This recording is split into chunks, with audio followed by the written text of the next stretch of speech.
circle. Circle gets check square. this. Yeah, just got to check that. Looking for the show, making sure the YouTubers are taken It's care of. me and you and Doug. Yeah. Yeah, it just says upcoming. Oh, we're getting. Oh, let me. I got it. Let's go check. Okay, there we go. Good morning. Good morning. How you doing? Good. Okay. Oh, let's see. Still reeling over the dog dying. Just didn't sit with me well yesterday. Handy dog in the wheelchair at the puppy bowl. I'd forgotten about that, but not anymore. It's like haunting me. Like, I really don't know what to do with it because on one hand, it really brought me a lot of joy to see wheelchair dog. Joy to see. Just living his best life out there, dogging around and just doing the best thing he could and having fun. And it should make me joyous to think, hey, he got that experience. Could have been the best experience of his little dog life before he passed. Her. That's right. Sorry. Tegan. And then, but then it's also the pain of knowing, of knowing that, like, you saw that and it was so cool. And then, dog passed away of pneumonia. And so I find myself wondering, well, maybe I would have just been better off. Maybe they should have just not shown it. But then that's selfish because, hey, you know what? You know who really got it bad? Not me for watching it and then learning about Tegan passing. You know who got it bad? Tegan. Mm-hmm. Because Tegan is no longer with us. Right. So, I don't know. I just don't. I don't know. Very sad. That really, honestly, that might be my most, yes, pour some out. That might be my most lasting memory of the Super Bowl. Fitting. Like in the future, they're like, hey, what do you remember about the Seahawks and Patriots Super Bowl? Be like, Tegan. Puppy. Works. Mm-hmm. Dateline High School last night. It was the second round of Coach Mel. Yeah, Chris called this light work. Yeah. Well, I don't know if Chris was referring to the boys or the girls team or both. I think it was Coach Mel's team. Okay, well, Coach Mel's team. So once again, she's never lost. Never lost, undefeated. And last time it was her coaching the boys, my son's team, and she his 0 for 9, and she and the team won. I like to say she won. Yeah, and the team helped. Mason kind of.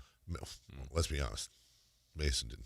He might have been point shaving. Might have been, FanDueling. Yeah, or one of them. There are allegations. There are allegations he's going to need to be, really, honestly. He and, let's just put it this way, Mason's contract and Terry Rozier's contract, both frozen right now. Pending. Yeah. Pending.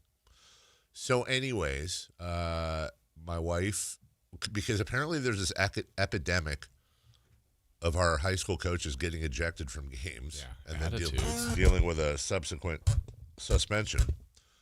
So my wife, who is the assistant coach of this team, made her head coaching debut for the guy who got ejected. Now, just to set the scene, it was at our school. It was a home game. First up, my wife's team. Second up, my son's. Set the screen! And so I get there early, and you know what? I was very responsible. I popped a big giant bag of popcorn. Of course you did. So I could, because they sell microwave popcorn there. Brought my trail mix. That's why I have it in the car. But also, right? They allowed you to bring food in. So here's why.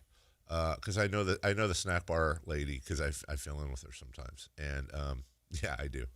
And as a matter of fact, it was my idea. I'm very proud of this for them to start selling cup of noodles, because we scout away games together, and they do very well there, by the way.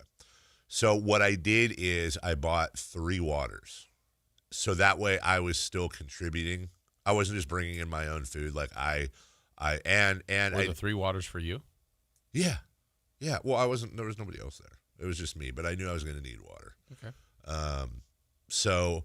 Anyways, game starts. By the way, it's home game and also senior night. So last home game? Yeah, last home. It's a big chance for the See, they do the whole human bridge thing where they run through the parents and all that, and the band was there, cheerleaders and dance team. It's a pretty Mason small playing school. in the band for the. As a matter of fact, Jason, before, I'll just show you this, but before his game, I see him run out of line, and honestly, I didn't know what was going on because they're like, please stand for them, and I see my son just jet away, and I was like, what anyone would think, diarrhea? Mm-hmm. Is that what's going on, buddy? Diarrhea. And then next thing you know, he pops up in the band in his uniform on the side. That looks like a fake, like a skit. It really does, with his clarinet, and he's making it happen. So he was pulling double duty. Goes to play the national anthem, comes back and plays. But that's later. We're back on the ladies game. So I don't know if it could have started out better, because Chris did say light work, but what does Chris know? It's been he has knowledge of this league. He hasn't been there a long time, though. Like it'd be like somebody 4 years ago being like, "Oh my God, the Pistons are terrible." Okay, they were, but 18-0 run to start. Way to go, Coach Mel. 18-0 run. It's start over. The game. I mean, you still got a long way to go. They don't eat meat. Like, she was already in a good position. The team that you guys are playing. They don't eat meat? Nope. Wow, they didn't have the appropriate nourishment to handle an 18-0 run by Coach Exactly. Mel. Oh, no, you're missing one important thing. The other team went on the 18-0 run. Oh. Yeah. Did I not say that? Yeah, well, then they ate. Mel's team. They did. They actually cooked. Right. Do we get a couple timeouts in there? Maybe she got ejected. So, I'm directly across from her. And I'm like... Was she calling timeouts or letting them... Well, she called a timeout at 12-0. And I'm like, okay... It's different when you're watching a spouse versus your child. It is, because your spouse, let's just be honest, that's a person that you married, and that's your spouse and the mother of your children and all that, but it's not your kids.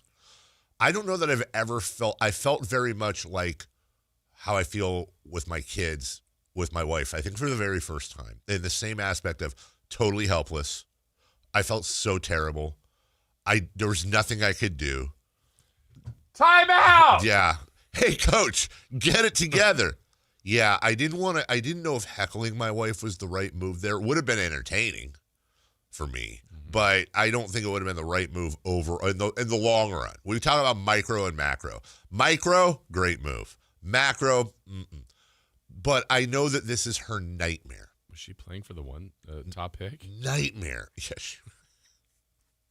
This is her nightmare. She cared.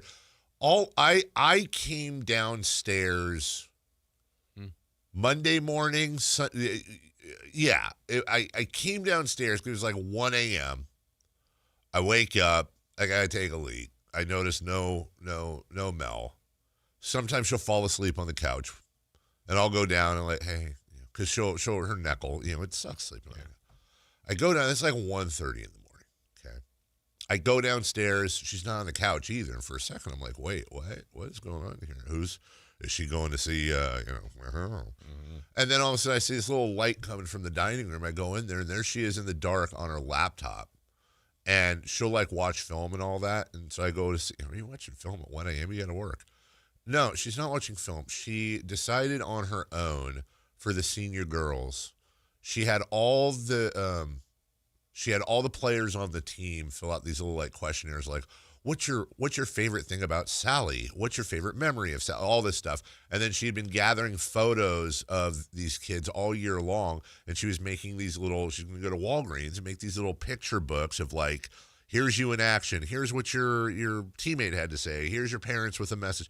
She's doing this all on her own. Really? That's sweet. It kind of is. It did. It touched my heart. Look, Mel can be, an ice queen, emotionless, ball busting, whatever you want to call it.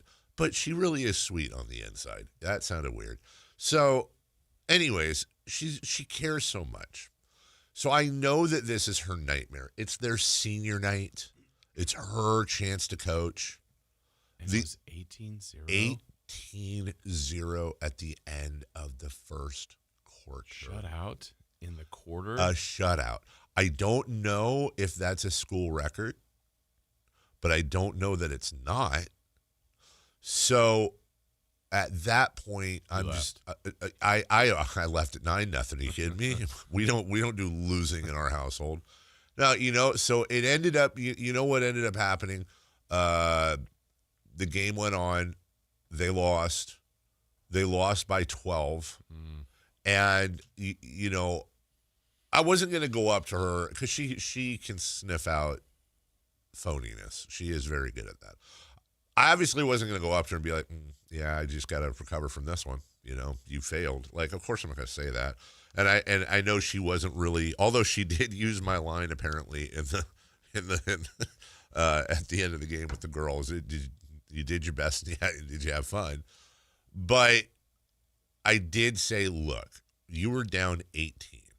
You beat them by 6 the rest of the way. You're dealing with high school girls or high school boys, whatever. You're dealing with young minds, emotional, probably losing their head a little bit, and you were able to corral them and coach them the rest of the way and actually beat the team that you went down 18-0 to for the next 3 quarters. That's real coaching. That's best I got. Good work. Trying to, rubbing her back. Say, hey, it's cool. She actually Get your hands off. Right. I mean, I was kind of half expecting that. So, how'd she take that? She actually took it. Usually, for stuff like that, she's just inconsolable. There's nothing. Basically, she's gonna spiral down. She's got her own process, and then maybe I'll see her in a couple days. Against that team too. Oof. Why is that? What's their record? I don't know. Oh, okay. Did she sit with you for Mason's game? Yeah. So what was funny is that the night got more interesting. So Mason's team is next, and as they're shooting around and all that, I feel a hand on my shoulder, and I hear this, "Hey, Dave." And so the couple we always travel with, our friends. So at the Super Bowl party, I was talking to her parents, Carl and Nancy, who they used to live in England, so we always talk soccer. And what's her team? His team is I think it's Luton, actually. It's one of the smaller teams. Wow. Yeah, he's old school, old school. So anyways, it's him. And he said, yeah, they were saying Mason's playing tonight, so I asked Ron which school, because he'd said I got to come out and catch a game. He'd been saying that for a couple months.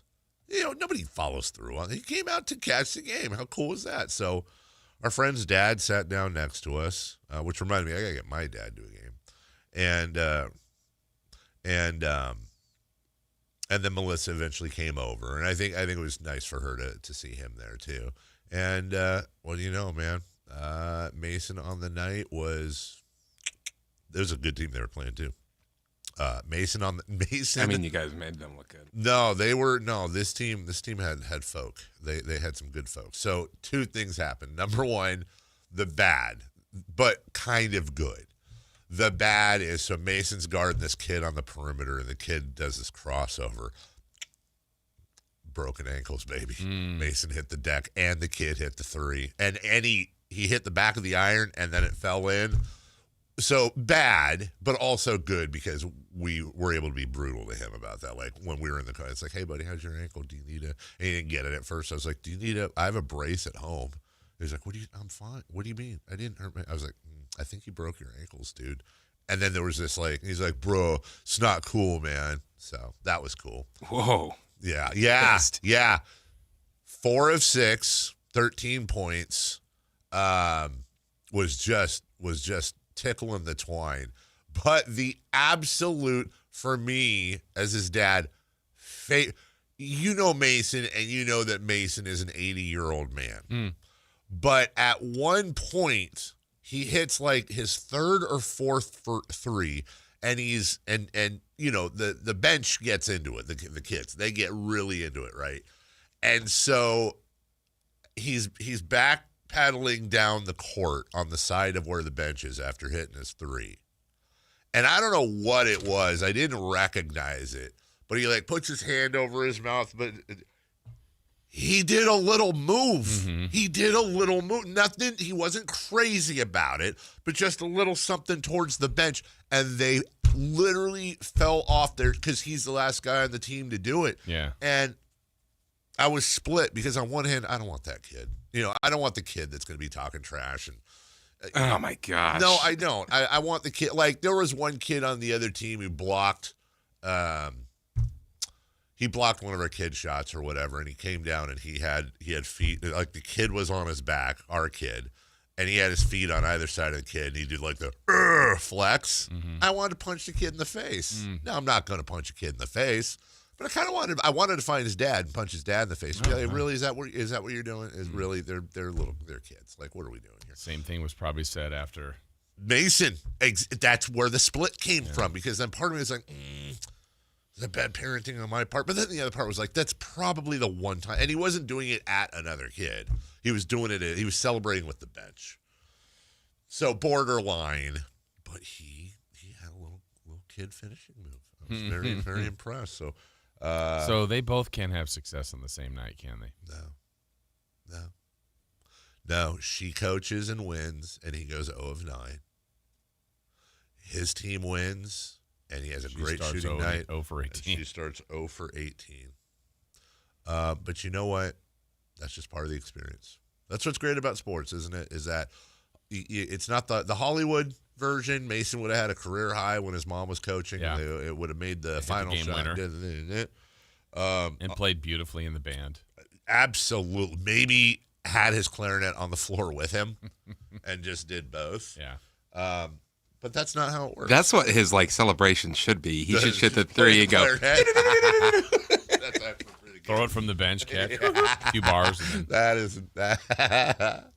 So yeah, I will. And then the only other thing I would say about that is, I've you go to all these performances, whether it's band, whether it's choir, whether it's a play, basketball, soccer, whatever. But man, did sometimes. Okay, we were talking. I'm sorry to bring this up, but it's the only thing that I can think of that. Even though it's not exact, I know you'll understand. Remember we were talking about the passing of a parent and how it's out of your mind, and then it's like, it's not a picture, it's the most random thing you're not prepared for. Someone smell, texts you. Did you see what he did there? yeah. I heard. I didn't like that. Yeah.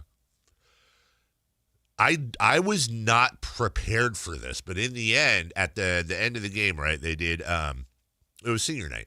So they did the, every kid comes in, the parents, they take a picture with the flowers and all that. They do the whole senior night thing. And I was like, oh my God, my kid's senior night's next year. It's the last senior night, too. Right. It's not even Avery's senior night where I know I have another little kid. Yeah. Like, that's it. This is the one. Next year, it's going to be his picture with the other seniors in the rafters. It's going to be us doing senior night stuff. This soccer comes first, so this will be the very last one. And then, odds are, poor kid, you don't really think about this because we cover sports, but, it will most likely be the last organized sports he plays. That's it. And he loves playing sports. Yeah.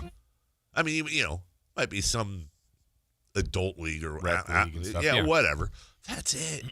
Yep. I know. And the fact that it's going to be most likely his last organized sports really kind of underlines the fact that he needed to work harder so that he could play sports in college, and he just didn't. It was kind of a failure, and I'm upset with him about that. Maybe he's going to go play at USC. If Mason got a basketball scholarship to USC. Oh, no. No, walk on. Walk on. Okay, fine. Walk So on. he has to pay to go there. And you see him on the floor randomly on TV. You turn the TV and like, oh, that's Mason.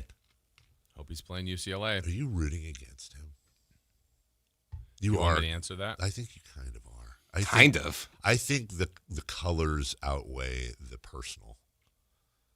Because you can't root for a USC player. correct. Yeah. I get it. You could transfer him. What if USC? What if he was like, I wanted to play at UCLA, but they didn't offer me. I got cut. I would say Bruins know what they're doing.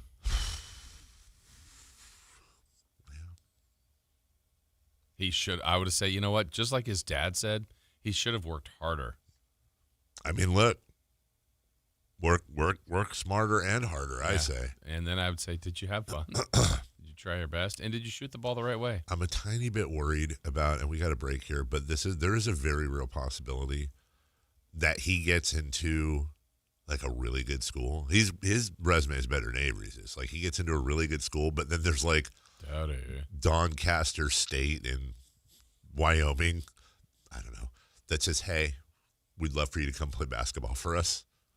And he's got to choose between being able to play college sports at a very low-level school that I just made up in my head and, like, going to, like, some great school. And then what the hell do I tell him?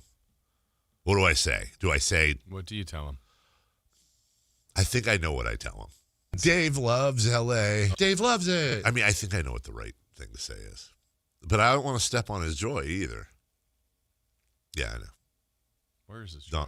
His joy is, well, apparently it's in celebrating coming down the court. Also probably Southern California, too. I know. We'll take a break. Hey, we got a show for you guys. Bye down there. The Sacramento Kings have lost 13 in a row. And I got to be honest with you, I don't know what that is. Because apparently it's a record, but it's not a record, but it's the record, but it's not the record. I've seen like 5 different things. It's a Sacramento record. No, the Sacramento record's 14. No, that's the franchise. I'm honestly confused. I've seen a lot of people that I respect disagreeing as to what both. Right, I'm telling you, including people that work at this station with us. So all I know is this. Lucky 13. Sacramento Kings lost. Big game last night. The Raiders have made a decision officially on their new coach. And are there questions about the NBA draft that the Kings are going to have to deal with when it comes to perhaps the top pick in the nation? We'll talk about that as well. We'll have Kings rewind fisticuffs in the association as well. Yeah, a couple of those. Got a big show for you. We're so glad you're with us. We'll be right back after this. Visit SactownSports.com and join the Sactown Sports 1140 newsletter. Hurry in and save big during Honda's President's Day sales event at Folsom Lake Honda, your one-stop Honda shop.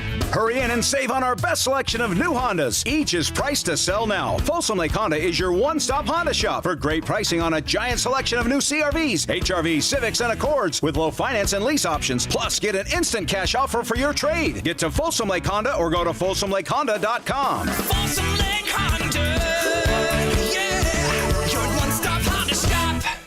At InShape, we have a place for every kind of mover. The Sometimer, the early riser, the after-work grinder, the yogi, lifter, bodybuilder, walker, runner, swimmer, spinner, stretcher, rower, climber, jumper, dancer, boxer, sauna seeker, recoverer. Basically, if you walk, lift, stretch, or sweat, you belong at InShape. So whether it's your first time or your first time in a while, start the year strong and join today at InShape.com. Find a location nearest to you. Okay, guys, who is done with their Valentine's Day shopping? What are you waiting for? Stop putting off your Valentine's Day shopping and go to Prestigio Jewelers today. She's right. Prestigio Jewelers has everything you need for Valentine's this year. And you're approved guaranteed. No credit, bad credit, even bankruptcy? 6 months proof of income guarantees you a credit line of $400 to $10,000. Time is running out. Make this a Valentine's Day she'll never forget. Visit one of our showrooms today or online at prestigiojewelers.com. Joe Fallon did something smart. He saved hundreds on auto insurance switching to Progressive. With that money, he commissioned a portrait of himself. Does Joe already know what he looks like? Yes. Do guests know what he looks like? Also yes. But not as art. It's Joe's savings, and if he wants to spend it on a velvet painting of himself with a white tiger at his feet, we say, roar, Joe, roar. Switch and see if you could save with Progressive and treat yourself. Progressive Casualty Insurance Company and Affiliates. When your check engine light comes on, do you see a repair bill or do you see peace of mind? For 20 years, CarShield's been the name America trusts to help keep you on the road. While other companies stop covering you when your car gets older, CarShield offers protection plans up to 200,000 miles. With over $1 billion in claims paid, we don't just promise protection, we deliver it. Don't let a breakdown break your budget. Get the flexible month-to-month coverage you deserve. Go to CarShield.com. That's CarShield.com today. Welcome to the Bar None Auction. Bar None Auction is selling thousands of items this Saturday, February 14th in Sacramento. Large framing and construction equipment, cars, trucks, and industrial supplies, all sold to the highest bidder. Always open to the public. Visit BarNoneAuction.com. With Progressive's Name Your Price tool, you can choose the best coverage option for you. Because you know you. Like, you know you can't cook. You're not one of those people who say that they can, but when people come over for dinner, they find out the hard way, you can't. You can't even microwave popcorn, and that's literally just one button. Plus, measuring and patience are huge parts of cooking, and that's just not you. Only you know you. So get coverage options within your budget with Progressive's Name Your Price tool. Progressive Casualty Insurance Company and affiliates. Pricing coverage match limited by state law. Are you 50 or older? This news is for you. The CDC recommends you get vaccinated against pneumococcal pneumonia. Even if you're healthy, your age puts you at risk. People 50 or older are over 6 times more likely to be hospitalized with pneumococcal pneumonia compared to adults 18 to 49. Just one shot can help protect you. Learn more and schedule at vaxassist.com. That's VAXassist.com. Sponsored by Pfizer.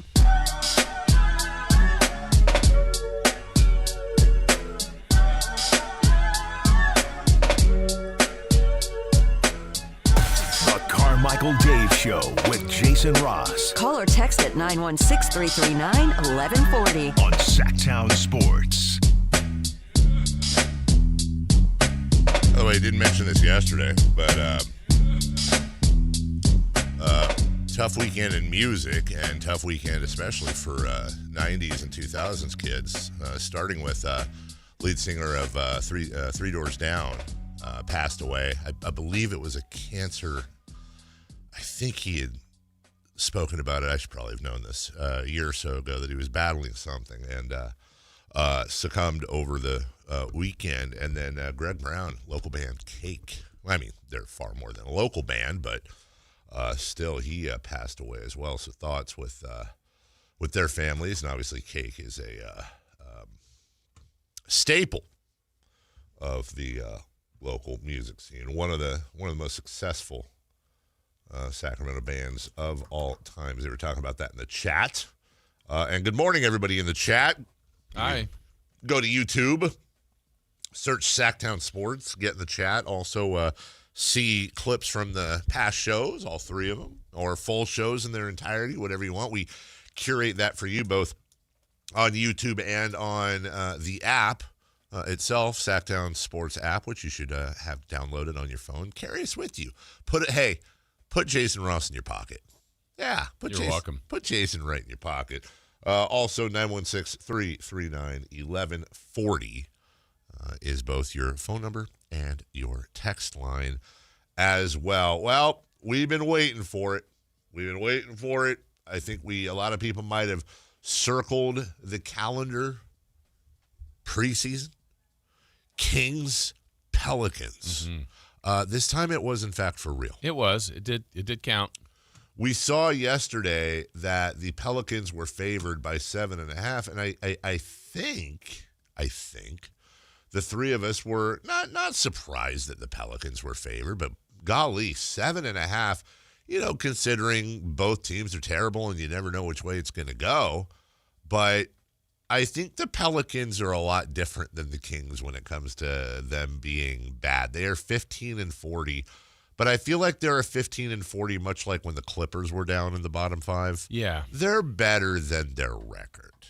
Should be, I think. I think they should. Yeah, they had a couple things going early, then they had a coaching change, but also the teams that I would say I feel like there's 6 down at the bottom, counting the Jazz, the Pelicans, the Kings, the Nets. I'm missing some teams. The Pacers and the Wizards. Yes, exactly. The only team that it does not really truly benefit to lose is New Orleans. That's right. So when they're playing the Jazz tomorrow, I think that's going to be a very unique game. Yes. The Jazz are creatively playing players, much like the Kings are. Yeah, didn't play. The Jazz did win yesterday. Yeah. But did not play Jaren Jackson and Lauri Markkanen in the fourth quarter again. And Will Hardy, their head coach, was asked after the game, hey, did you at any point think about putting Lauri and or Jaren Jackson back in? And he simply said no. Yeah. And it was kind of awkward, and then they moved on. Like, they're blatantly tanking or kind of tanking. Yeah. I don't And know. back to the whole thing we always say, well, the players weren't.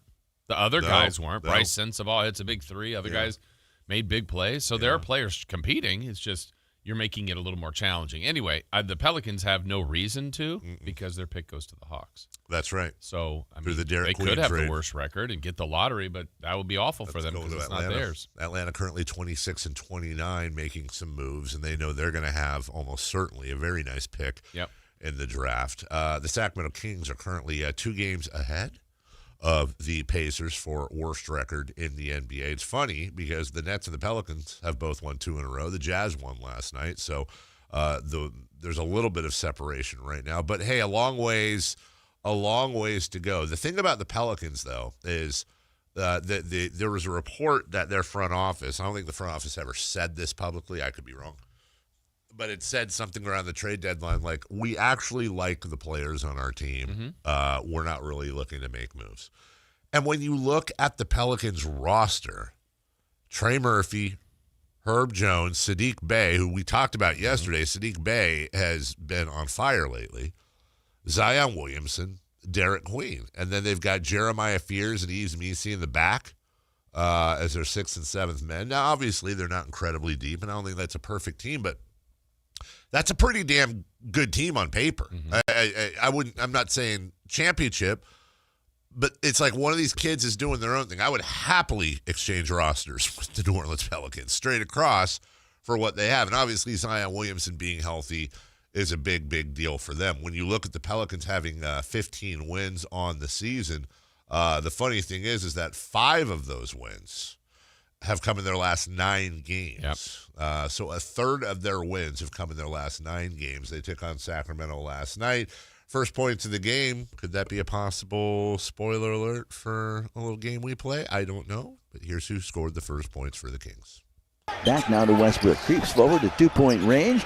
Hesitates. Digs the paint. Lost the ball. Goes to DeRozan. Shoots to beat the buzzer. And he scores it with 1 second left on the possession. Okay, 2-0 run for the Kings. Precious Achiuwa would extend the lead for Sacramento. Clifford gives now to Precious Achiuwa. He attacks the baseline. He answers with a 2-hand flush off the dribble. Precious Achiuwa, the big sneeze in the Big Easy. Well, 7-4, and that's how it would end. Yeah. Kings win. Unfortunately. Stop the count. Trey Murphy with a score, and New Orleans takes their first lead of the game. The ball was handed off to Jones. He looks for the cutter in the lane, and it's Murphy, and he scores, and the Pelicans have their first lead of the contest. They're up by 1 at 15-14. I was watching the game on my phone while I was watching my kids' game. Did the Pelicans lead the rest of the way, I thought? Yeah, I think so. I think they don't did. Remember. Yeah, they go up 15-14. Yeah, they did. They lead the rest of the way. Some bright spots for the Kings. Here's Devin Carter getting loose again. Carter drives, breaks down the defense, and hammers it with a right hand off the bounce. Well, that at least ends the run. The Kings scored their first 2 points almost 2.5 minutes into the quarter. Devin Carter last night, 12 points, 4 assists, 3 boards, and a steal in 30 minutes. A little bit of a drop-off from his previous game. But you know what? He was 6 of 12. He was 0 of 4 from beyond the arc, but he was 6 of 12. And anytime Devin Carter can hover around 50%, I'm fine with that. Daquan Plowden adds to the Kings' ferociousness from beyond the three-point line. Here's Renault faking a 3, goes to Plowden in the corner for 3, and Daquan hits the triple. Well, the Kings were overdue to knock one of those down. That's only the second one they've made in the 11 attempts. Yeah, so 2 of 11. They would end up finishing the game from then on 2 of 20 for a grand total of 4 of 31. Worst shooting night of the year. That is 13%. Yeah, worst from 3 of the year. You know, at some point, maybe you just go, let's go Midi. It's not our night. It was not their night. Midi wasn't so great either. No. Kings were 40 of 99. 40, 13, and 67 were their splits. That's not championship. No, far from it. And the Pelicans didn't just win. Pelicans outscored the Kings in every quarter. Yeah. And the Pelicans won by 26. And I think the way it played is what people would like to see play the young guys. Yes. And the young guys were about as good as it could get the other day at home. Yes. This was a little sample of like, hey, we got all these great young guys. Again, it's not even to pile on them. It's just that's the way the sport works. It's not like they've got all these gems, and they're working at it. And when you're working at it, you're going to go through some of these. And I know plus minus isn't the end all be all, but at the 5 youngest guys that they played, minus 17, minus 16, minus 19, minus 23, minus 22. It wasn't a good night for anybody really, but those guys had a rough one. I would like to know who the scorer is in New Orleans because I woke up this morning incredibly disappointed. When I went to bed, Maxime Reynaud had 21 points and 20 rebounds. I deleted a tweet that had something about that too. I'm like, 20, boom. Here's the 8 Sacramento era people that have had 20 rebounds in the game. That's cool. First Sacramento rookie first Kings rookie since Sam Lacey. Yeah. I mean, put this out there. This is great stuff. And what happened?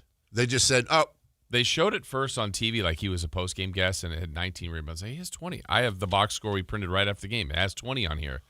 They took one away. Well, you know what? I think you should give him that box score. I'm going to sign it for him. Yeah, sign it for him. I'm going to sign it. Berger. Berger. We'll take a break. When we come back, there's a Kubiak in the building for the Raiders. And I'm not trying to do a silly tease because this is incredibly serious, and this isn't a joke in any way, shape, or form. Another 49er got shot. Now, I don't want to be stupid. He got shot in the foot. He's going to be fine, but we'll get into that story as well. My goodness, coming up right after this. The San Francisco 49ers play on Sactown Sports 1140. Touchdown 49ers! Every game on your #1 sports station. Don't miss the action on your local sports leader. Sactown Sports 1140. Hey there. Hi. Let me tell you about Gonzalez Law. Jonathan Gonzalez, a lawyer right here in downtown Sacramento, and he is here to help you. He's one of us. He's local. He's been here a long time. He's been very, very good at his job for a long, long time. In fact, how about as a dedicated trial lawyer with an undefeated record of results, if we go back in 2016, 2017, 2018, 2019. So, no case is too big for him or too small. He is going to help you out and wants to help you out. You have questions, give him a call, 916-304-9187. SacLegalDefense.com is where you can find the website as well. And whether you're talking about employment or wrongful termination cases, sexual harassment cases, he is here to help. Whether you've been in an auto accident, he can help. Criminal defense, he can help. How about an expungement, something that's on your record that you'd like removed? Get it out of there. See what that does for you. See if it helps you get some of your rights back, some of your things back in order. He can help with all of that. That is an area he has specialized for a lot of people. So, again, it's Gonzalez Law, Jonathan Gonzalez, years of experience to help you here in Sacramento. Again, SacLegalDefense.com, 916-304-9187. My son loves to fly kites, but my active psoriatic arthritis can sometimes hold me back. Now with Skyrizi to treat my skin and joints, I'm ready to go. Skyrizi, risankizumab Riza, a prescription-only 150 milligram injection for adults, helps with less joint pain, stiffness, swelling, and fatigue. For those who also have plaque psoriasis, 90% clearer skin is possible with just 4 doses a year after 2 starter doses. Don't use if allergic to Skyrizi. Serious allergic reactions and an increased risk of infections or a lower ability to fight them may occur. Before treatment, your doctor should check for infection and tuberculosis. Tell your doctor if you have an infection or symptoms such as fever, sweats, chills, muscle aches, or cough, or if you plan to or recently received a vaccine. With Skyrizi, there's nothing like clearer skin and better movement, and that means everything. Ask your doctor about Skyrizi today and visit Skyrizi.com or call 1-866-SKY-RIZZI to learn more. A's fans, the 2026 season is coming fast, and single game tickets are on sale now. Be there for an exciting season packed with theme days, giveaways, and firework nights, including bobbleheads, jerseys, hats, and much more. And getting in is easier than ever. Tickets start at just $8 for select April and May games. From opening day to unforgettable summer nights, there's something for everyone at the ballpark. Get your tickets today at athletics.com/tickets and be part of the excitement this 2026 season. Guys, did you know your testosterone affects everything in your system, including how you feel and perform every day? Right now, Revive Men's Health Sacramento will check your testosterone for free. Knowing your T levels is the first step in understanding if you have low T. Your testosterone level impacts your energy, libido, sleep, weight, hair loss, mood, and even ED. Maintaining an appropriate T level can change your whole life. Most men start to see changes in their hormone levels in their 30s. Experience and results matter. So what are you waiting for? Get your T levels checked today by local, experienced, and trusted men's health experts. They've helped thousands of men since 2011. They're so confident they can help you, they even guarantee it. Call Revive today and schedule your free testosterone test, free exam, and free consultation. Call Revive Men's Health at 916-277-8599. That's 916-277-8599. Or visit ReviveMen'sHealth.com. Welcome to the Bar None Auction. Bar None Auction is selling thousands of items this Saturday, February 14th in Sacramento. Large framing and construction equipment, cars, trucks, and industrial supplies, all sold to the highest bidder. Always open to the public. Visit BarNoneAuction.com.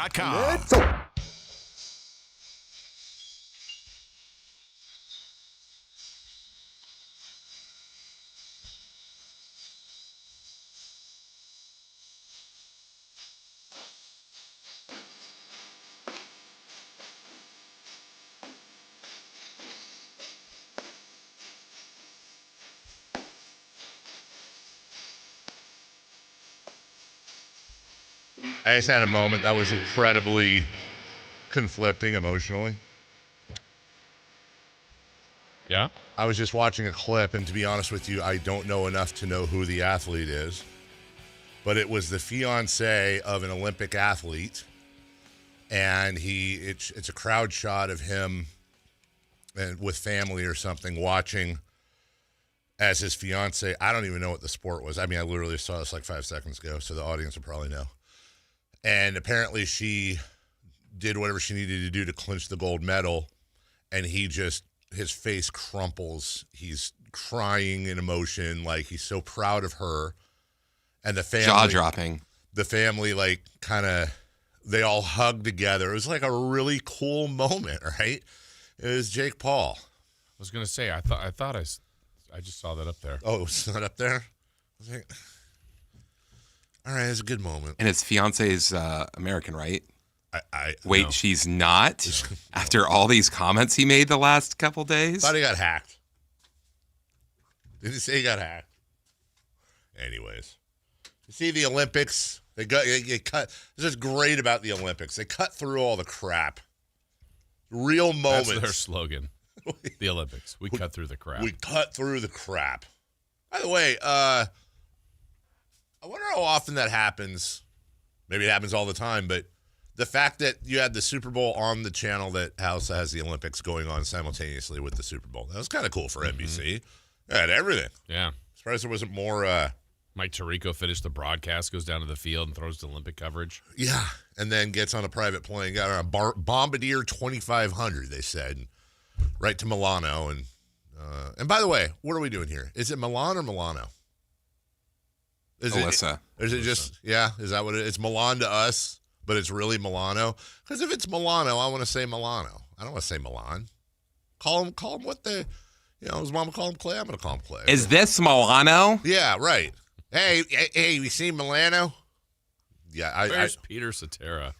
Where is, hey, let me just say something. I'm not trying to say nothing here, but let me just say something here. I don't know how many more Super Bowls Peter Cetera has in him. So let's get going.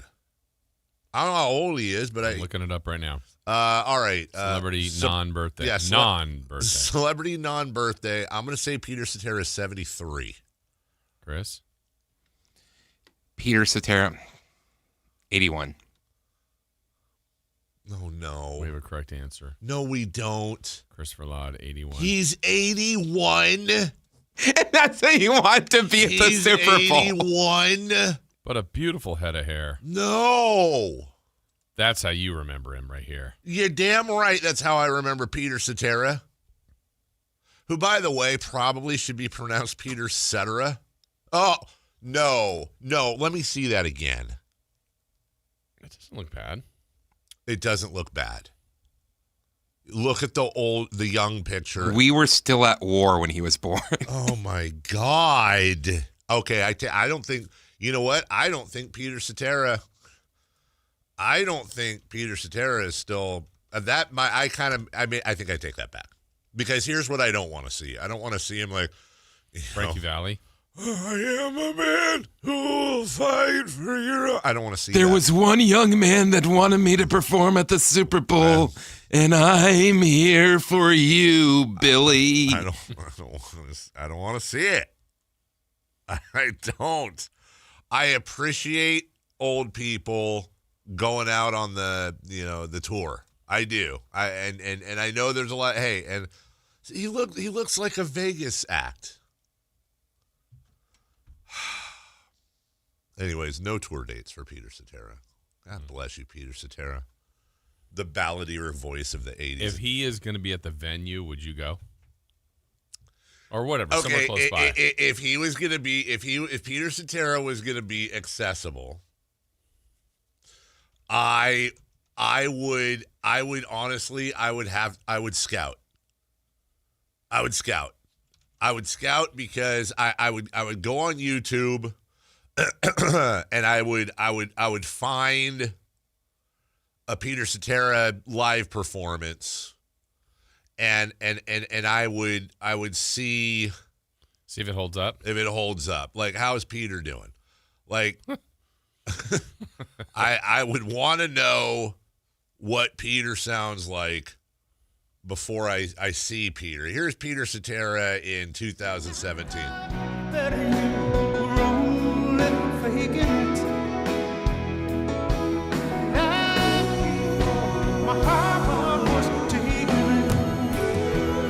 Hey, that's just 9 years ago. Well, that's a long time.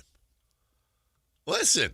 Yeah, he was only 70 then. If Peter Cetera, no, 9 years ago, what is he now, 83? What'd you just say he was? 81. Oh, okay. Well, no, then he was 72. Not 70, Chris Fake News. Hey, if he sounded like that, I'd watch him. Yeah. Peter, I wonder if his original name was Peter Cetera, and they just changed it. At his middle name. Anyways. The Raiders have hired Peter Paul Cetera Jr. Is his middle name really Paul? Yeah. That a babe. That a baby. I think that's where we should do our live show from. Live from Peter's grave? Live from... Really? That's what we're doing now? We're literally, you're killing Peter Cetera. All right. Can we move on to the Raiders, please? Yes, let's do it. Chris kills other icons. The Raiders have hired Clint Kubiak, and their trio of leadership is now complete. You have John Spytek, the GM. You have Tom Brady, I don't know what he does, but he just Tom Brady's. And now you have Clint Kubiak. So you got a bunch of 30 and 40 somethings running the Raiders, and Mark Davis, at least right now, is doing exactly what every owner should do. Get a bowl cut, drive an Astro van, stay out of the way, date, ladies that are way too young for you, wear jumpsuits. And by that, I mean the guy's like 70 and he's dating these 20, 30-year-olds, which, I mean, hey, whatever. If it's legal, it makes you happy, I guess. And do your thing. Get out of the way. Get out of the way. Yeah, start wearing the jumpsuits again. Bring back Alice jumpsuits. And I don't know. I don't know if Clint Kubiak's going to be a good coach. Yeah, a lot of people. I mean, he was coveted by others and held out. Not held out, but it was kind of the biggest or worst kept secret. And then he finally revealed, it's official when they were at the Super Bowl. But he's got a lot of work to do. That's a team that's been in the bad way for a long time. 38 years old. Mm-hmm. Coming from the Seattle Seahawks, which did not work with the quarterback. Poor Geno Smith. He left the team that won the Super Bowl to go to the team that gets the number one pick in the draft. Was it Geno Smith the whole take time? A quarterback that will replace his position. That's almost for sure. Kubiak's strength is on the offensive side. That will be his job. I don't know who his staff is going to be. I don't think they've done anything there. It would be nice.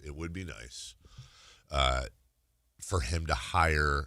I would like the next step now would be for Clint Kubiak to have a stud offensive and defensive coordinator. And by that, I mean, it would be awesome for him to get like it's not going to be this guy, but like a Vic Fangio type, like somebody who's been around forever, experienced veteran, absolutely NFL coach, people that he can lean on. He's a rookie head coach, and that's no disrespect to him. He's a rookie head coach. He's 38 years old. It'd be nice to have some vets there to take care of both sides. Yep. I think the Raiders are such a wonderful. They're in such a phenomenal place right now. I really like the things they've been doing. I think this is exactly what you do when you want to rebuild a team. Max Crosby's going somewhere. They're finally going to do that. They should have done it last year, but I get it. That's fine.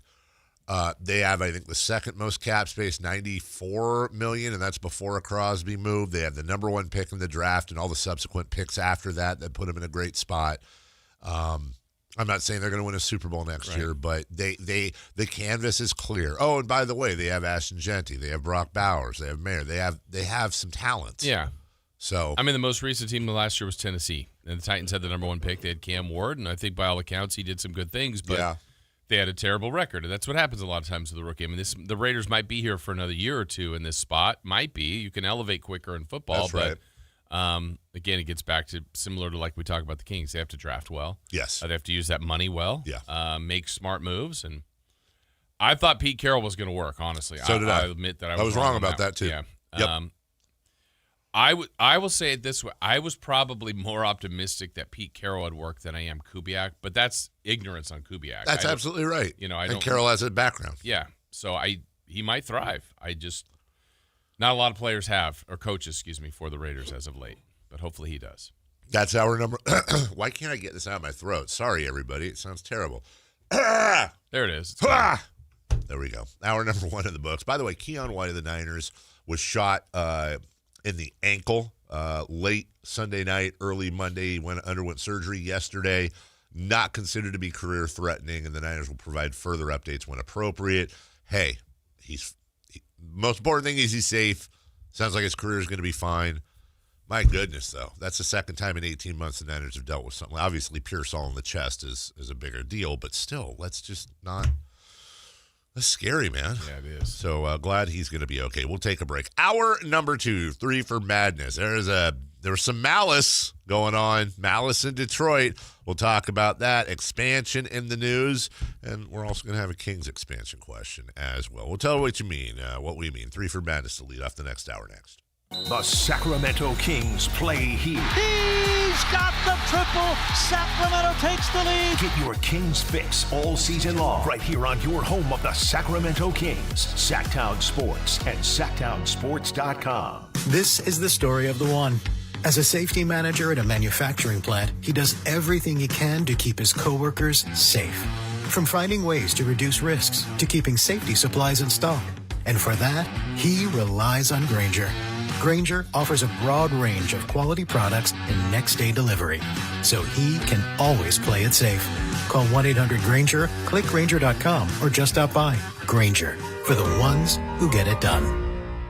Hurry in and save big during Honda's President's Day sales event at Folsom Lake Honda, your one-stop Honda shop. Hurry in and save on our best selection of new Hondas. Each is priced to sell now. Folsom Lake Honda is your one-stop Honda shop for great pricing on a giant selection of new CRVs, HRVs, Civics, and Accords with low finance and lease options. Plus, get an instant cash offer for your trade. Get to Folsom Lake Honda or go to FolsomLakeHonda.com. Folsom Lake Honda.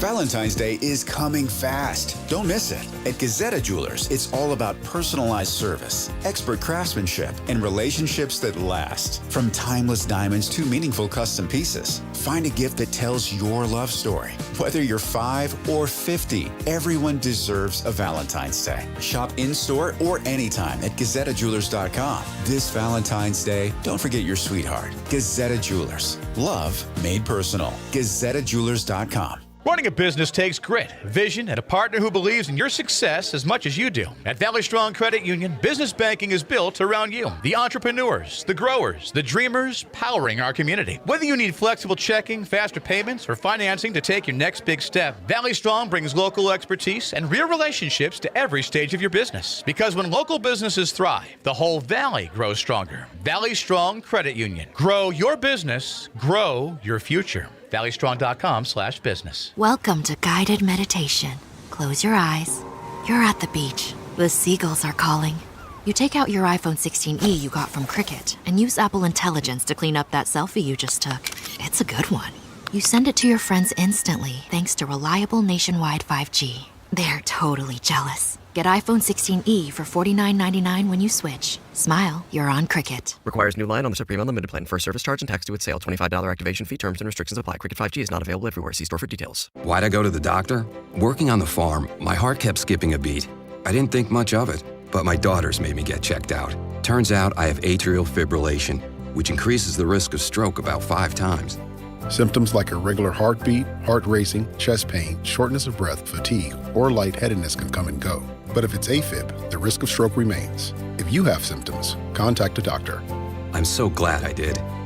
Visit notimetowait.com. Sponsored by Bristol-Myers Squibb and Pfizer. Hi, this is Greg Papa. Disasters hit every day. If your home, business, or building has suffered from any disaster, SunPoint Public Adjusters can help. SunPoint prepares, presents, and negotiates your claim with the insurance company, working only for you, making sure you get everything you're entitled to and letting your focus be on what's most important, your family or your business. Call SunPoint today at 888-247-7865 or contact us at sunpoint.us. SunPoint Public Adjusters, the gold standard in public adjusting. License number 2N14884. KHTK HD1 Sacramento, KYMX HD3 Sacramento. From the Power Business Technology Toshiba Studios. This is Sac-Town Sports 1140. 3 questions, 3 answers.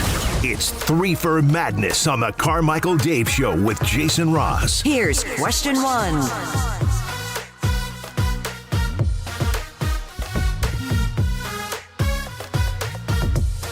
Just saw this. It's always good to start a segment when Dave's on his phone. Coming soon. A machine. Think of like, those coin star machines that you pour your coins in. It's a machine that's like an ATM. You put your gold jewelry in there. It melts it at 2200 Fahrenheit. Verifies the purity and weight of it, and then transfers the value minus fees to your bank account. All the gold jewelry? Whatever gold. You just throw your gold in there. My girl. Melts it down, verifies what it is, purity and all that stuff. I mean, there's a lot of trust involved there. Also, I got to think, not great for the pawn shops. Yeah. So you just go there and boom. You've never been to a pawn shop? I have. I have pawned. You have? A few times when I was 16, 17, 18, 19. And GameStop doesn't count, which is kind of a pawn shop. It's a pawn shop for gamers, or it was. That used to be a thing. Bringing some old games. They buy them off you. Buy them off you for bought the new game for $25. Hey, we'll give you $5 cash or $10 store credit. Whatever crappy return it was. Yeah, pawned some stuff when I was a kid. I don't know if I ever bought anything back that I pawned. Those were dark times, Jason. Dark times in Carmichael. Yeah. 3 friends. Question 1, please. There was a big brawl between the Hornets and Pistons last night. Big brawl. What will the fallout be? I like big brawls. And I cannot lie. You other brawlers can't deny. Well, I have odds, and as always, follow the money. The odds here are there will be 4 suspensions. Musa Diabate, over-under on his games missed, 3.5. Miles Bridges, 3.5. Jalen Duren, 3.5. The big one's going to be Isaiah Stewart, Beef Stew. He is 100% a repeat offender. That's number 1. Number 2, he came sprinting. You're not supposed to leave your bench. He came sprinting off the bench and went swinging, just throwing hands.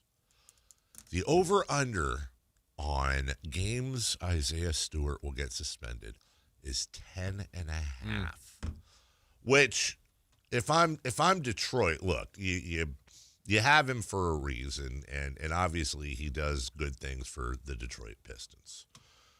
But 10.5 games is a lot of game when you consider that's a third of the season left for them. They have 30 games left. That's a third of the season. And last I checked, I think they're a half game now.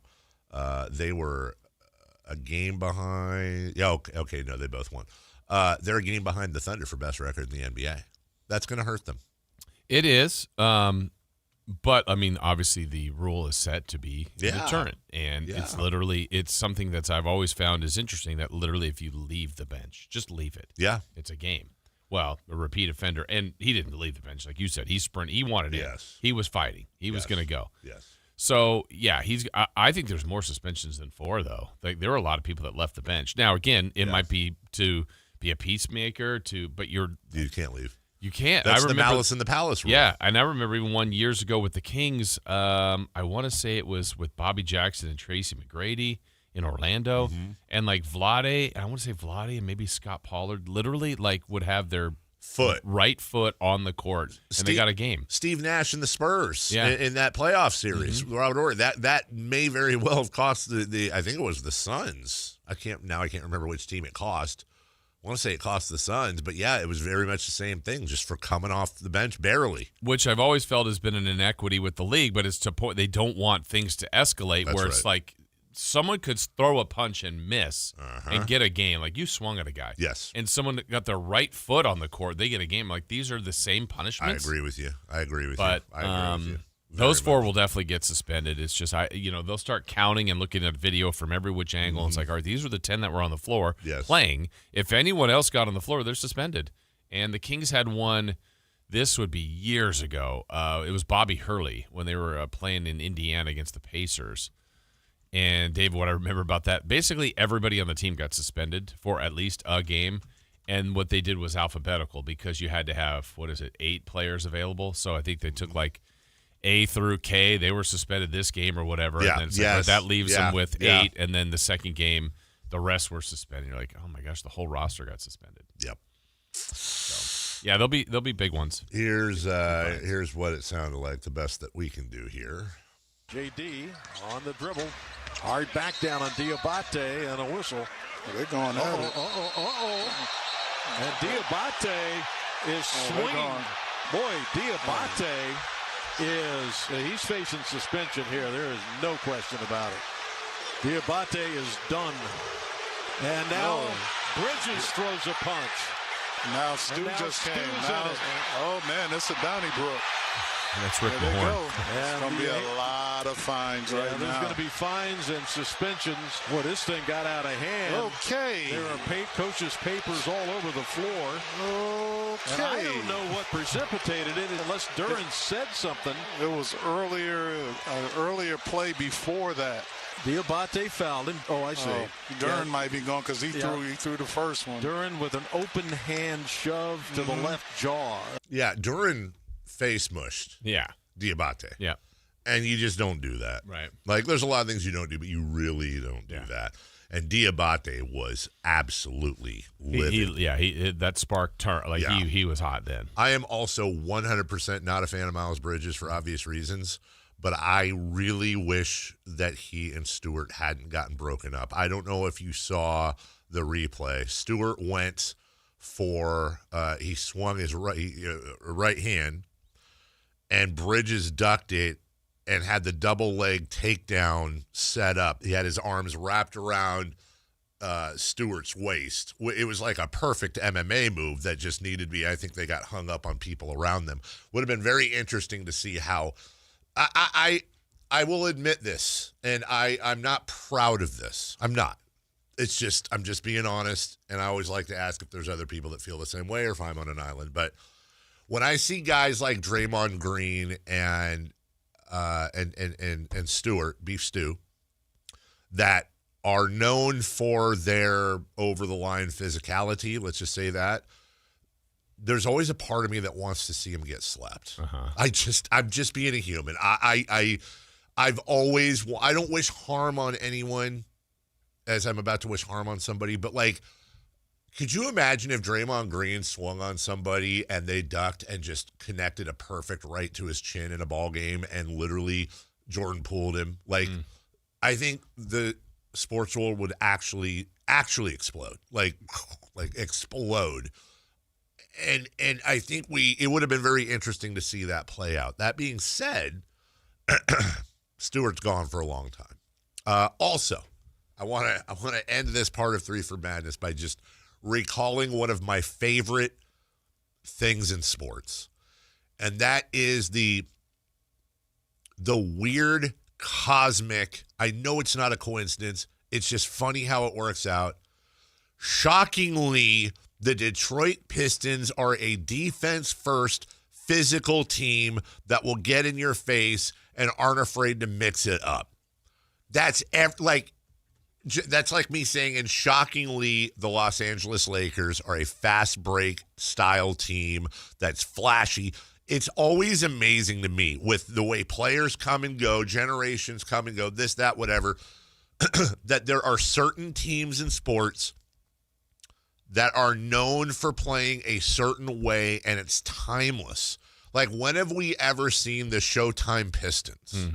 And, yeah, look, the Lakers had Michael Cooper, and Kareem would mix it up, and other guys and all that. We've seen that. You know, sometimes this is just self-fulfilling prophecies, but it's really interesting to see how teams will sometimes mold to how like Detroit's a blue-collar city. Right. They always put out blue-collar teams, it seems. Pittsburgh's a blue-collar city. The Steelers are almost always blue-collar.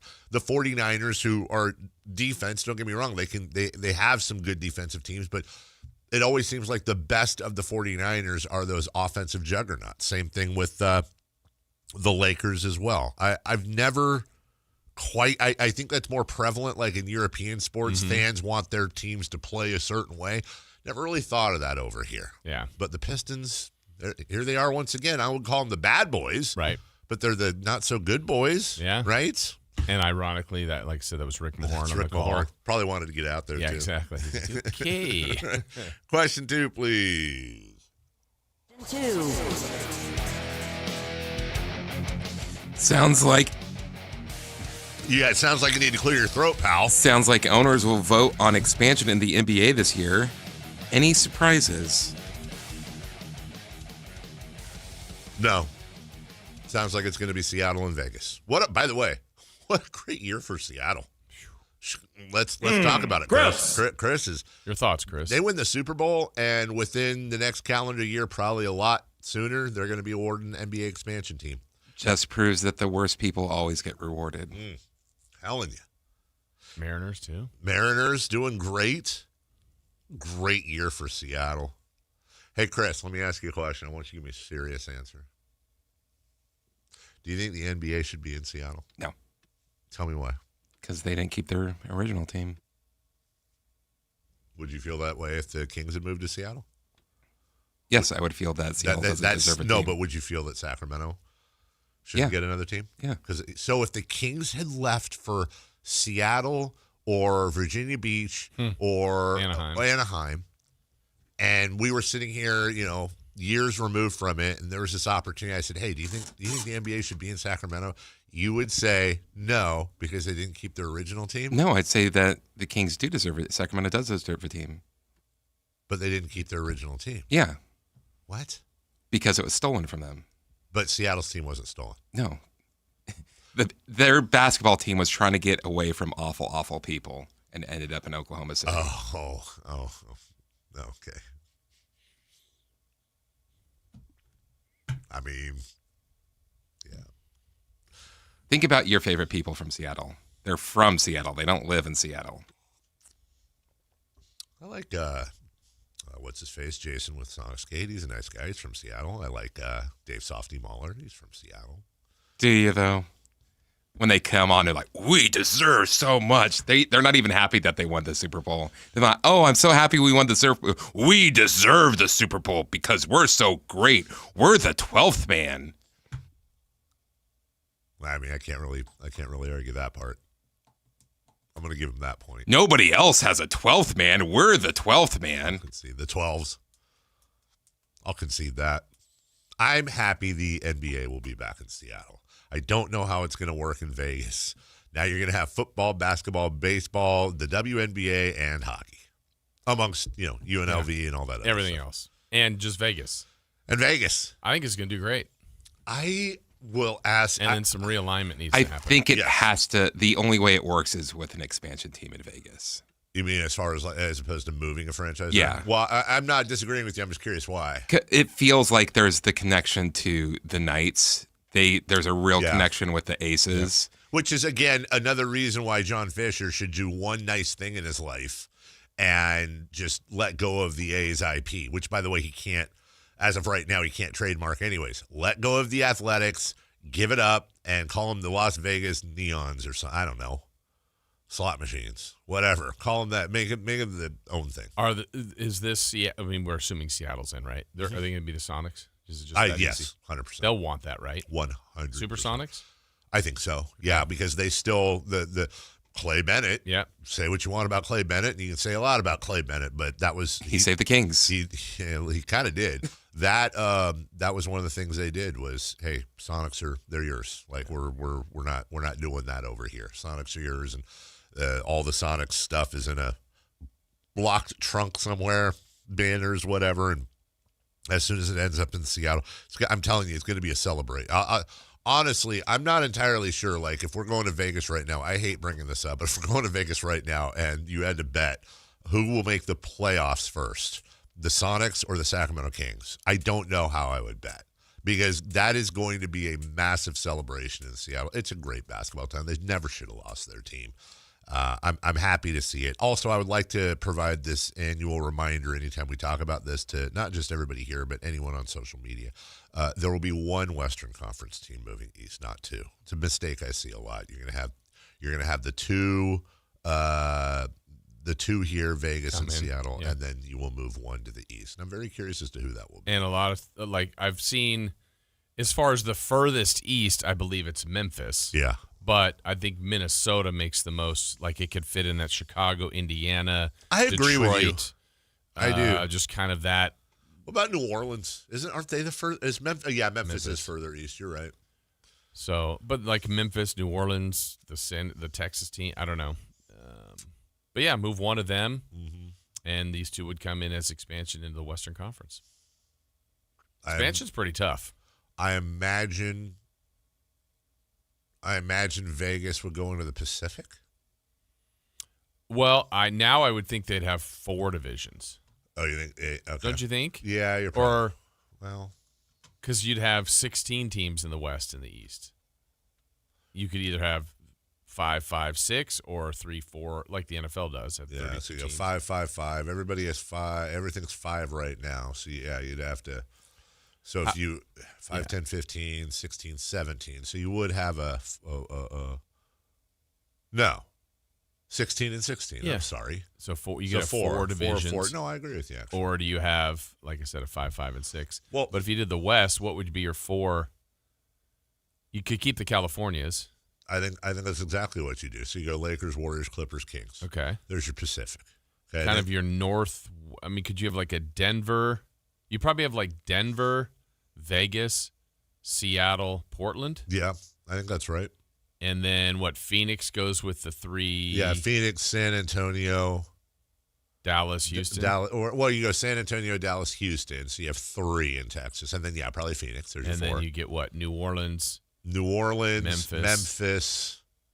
Who are we missing? Who are we missing? New Orleans, Memphis. Did we already say Utah? Yeah. I thought I put Utah in with the. Maybe it would be Utah, Vegas, Portland, Seattle. You have to have Oklahoma Denver. City. Did we say Denver and OKC? Maybe it's Denver, OKC, Minnesota. I mean, Memphis, New Orleans. I don't know. There's a little. Yeah. That's a little weird. But I like the idea first. I think two of them. I like the idea of California being their own division. I like the idea of Texas having 3, and then again either adding Denver. You're either probably adding Denver, New Orleans, or Phoenix. One of those 3 that Texas is so huge, and my guess is it'd probably be Phoenix or New Orleans would be in that Texas division. So you have your California, your Texas, and then like you said, you have your Pacific Northwest-ish in Portland and Seattle. Probably Vegas, maybe Denver, actually. Or Utah. Utah. Nope, you're right, Utah. And then it would be Denver, OKC, Memphis, New Orleans. Memphis. And then either New Orleans or whatever. Unless Minnesota stays. Yeah. Goes. Interesting. All right, question 3, please. Question 3. If the expansion draft were held today, who would you protect on the Kings? So, expansion draft, at least before, you could protect 8. Correct. I would protect Dylan Cardwell, Devin Carter, Nick Clifford, Keegan Murray, Maxime Reynaud, Sabonis. Well, let me get back to that. Plowden. Yeah, Sabonis. And then some rando, honestly, maybe Isaiah Stevens or something. Just more to the point, I would not protect Russell Westbrook. I would not protect. I might protect Malik, but maybe not. Let's just say I wouldn't. Monk, Westbrook, Levine, DeRozan.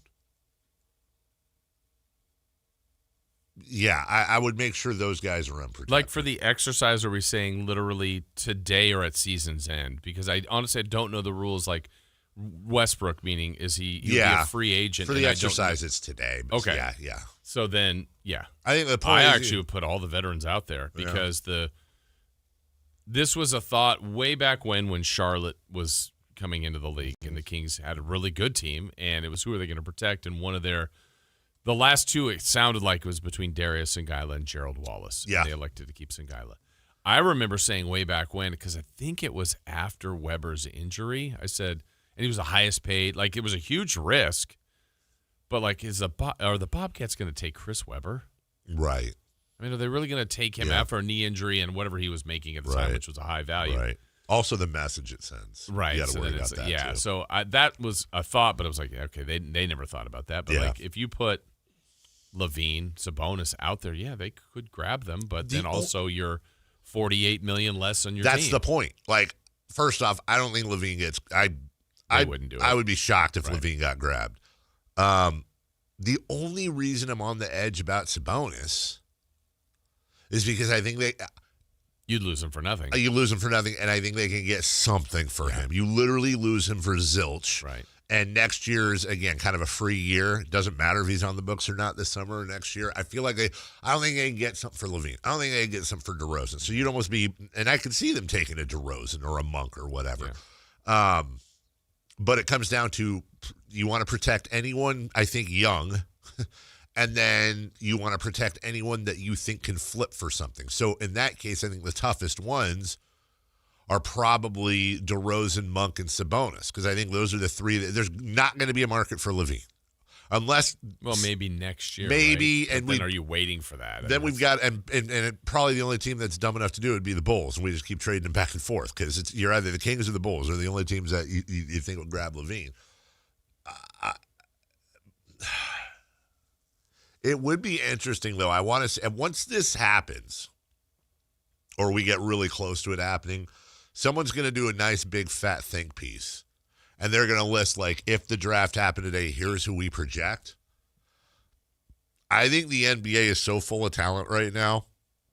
And because of the apron, I think you're not going to be able to do a Las Vegas Knights in the NHL where they just shoot right up. Yeah. You might be able to draft a play-in team, though, as an expansion team. I'm not saying it's going to happen, but there's going to be someone will put a big contract person out there. Absolutely. There's going to be a lot of talent available, a lot of teams looking to get rid of salary. And whereas before, these expansion teams were drafting mostly bench players and, young guys like Gerald Wallace that had potential, even like a Levine or possibly a Sabonis or a DeRozan, just off of this team, how many other teams are going to be putting up guys that are good players? Yeah. You've got a team in this expansion team that doesn't have some cap space. They've got all their cap space just to fill and plug people in. Yeah, for example, this is just an example, but like if it was a year ago and Portland knew that they got Lillard back, but he was at least a year away from recovering. Yeah. Still a big contract. Like, yeah, we'll put him out there. You're not going to take him. And they go, no, we will. We'll wait a year. We'll wait a year. Yeah. And I just don't know. It'll be interesting to see how teams handle this. And if it's a larger pool because of 2 teams. Right. Like before it was Charlotte was 1. Maybe they say, oh, you can only protect 6. Or something like that. It's like, oh my goodness. Also interesting, I know I'm trying to think in 4D here, but it would be interesting as an expansion GM to look at the field and go, maybe we do take a Zach LaVine because we're going to take a chance at being able to absorb picks for him, and we're trying to build, so we're going to take giant contracts that are expiring. Mix and match some young guys, some expiring veterans. And they have the room. And then we'll probably be bad. Let's get some good lottery picks, but move these guys And if I am whoever's going to own Seattle or I am whoever's going to own Las Vegas, the very first thing I'm doing is I'm taking a meeting with Sam Presti. And when Sam Presti inevitably turns down double whatever the record-breaking contract is for a GM, I'm asking for permission to speak to his, just an order of how long have they been with Sam. I'm going right down the line. If I turn down there, I'm going to San Antonio and on, Miami, and on and on and on. We'll take a break. When we come back, let's take a look at the Kings draft position. We've got Losing with Purpose Watch. I don't like to call it a tank. And a question from last night's Kansas-Arizona game that may be something Kings fans want to think about. We'll get to that next. You never know what you might hear when listening to a Sacramento Kings game. Out of Keegan, going for another triple. Man, is he feeling it. Keegan, can he do it? Yes, there's number 11, Keegan Murray. Keegan steps back. He just knocked down his 12th three-pointer, a Kings franchise record. He's got 45 points. Never miss a moment of Sacramento Kings basketball with Sactown Sports and the Sactown Sports app. Get in the zone, AutoZone. Jeff's day is off to a slow start. So he heads to AutoZone, America's #1 battery destination, where Sammy, a local AutoZoner, tests his battery for free. Looks like he just needs a charge. And Sammy does that for free too. In no time at all, Jeff is back on the road, ready to finish the day strong. Free battery testing and charging at every store. No hassles, just help. Get in the zone, AutoZone. Restrictions apply. Rain-X wipers are the #1 wiper blades in America. That means all kinds of drivers choose Rain-X.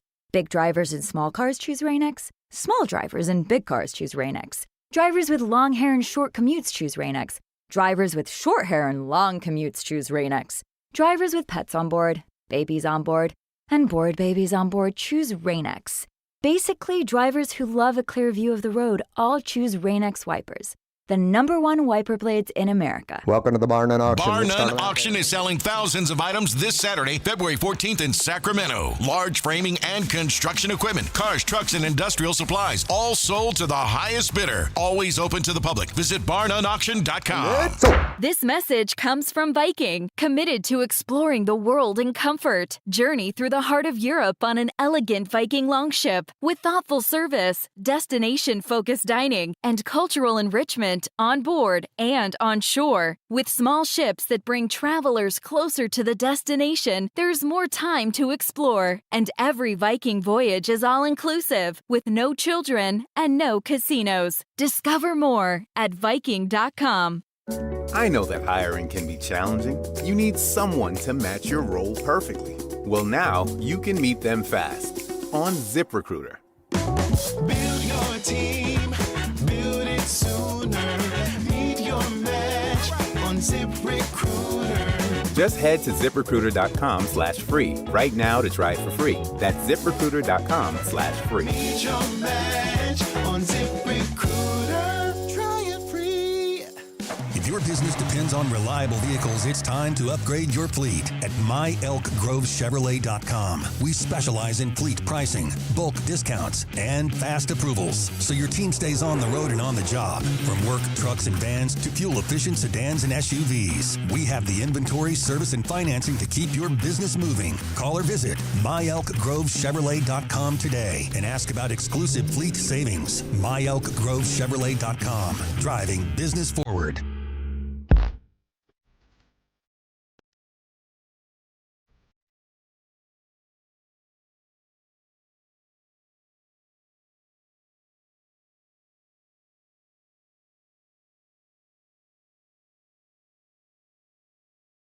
Waking you up with the best in local sports. So just make it interesting, you know? It's the Carmichael Dave Show with Jason Ross. On Sactown Sports. Hey, breaking news during the break. I left right after last night's game, my son's game, and apparently they're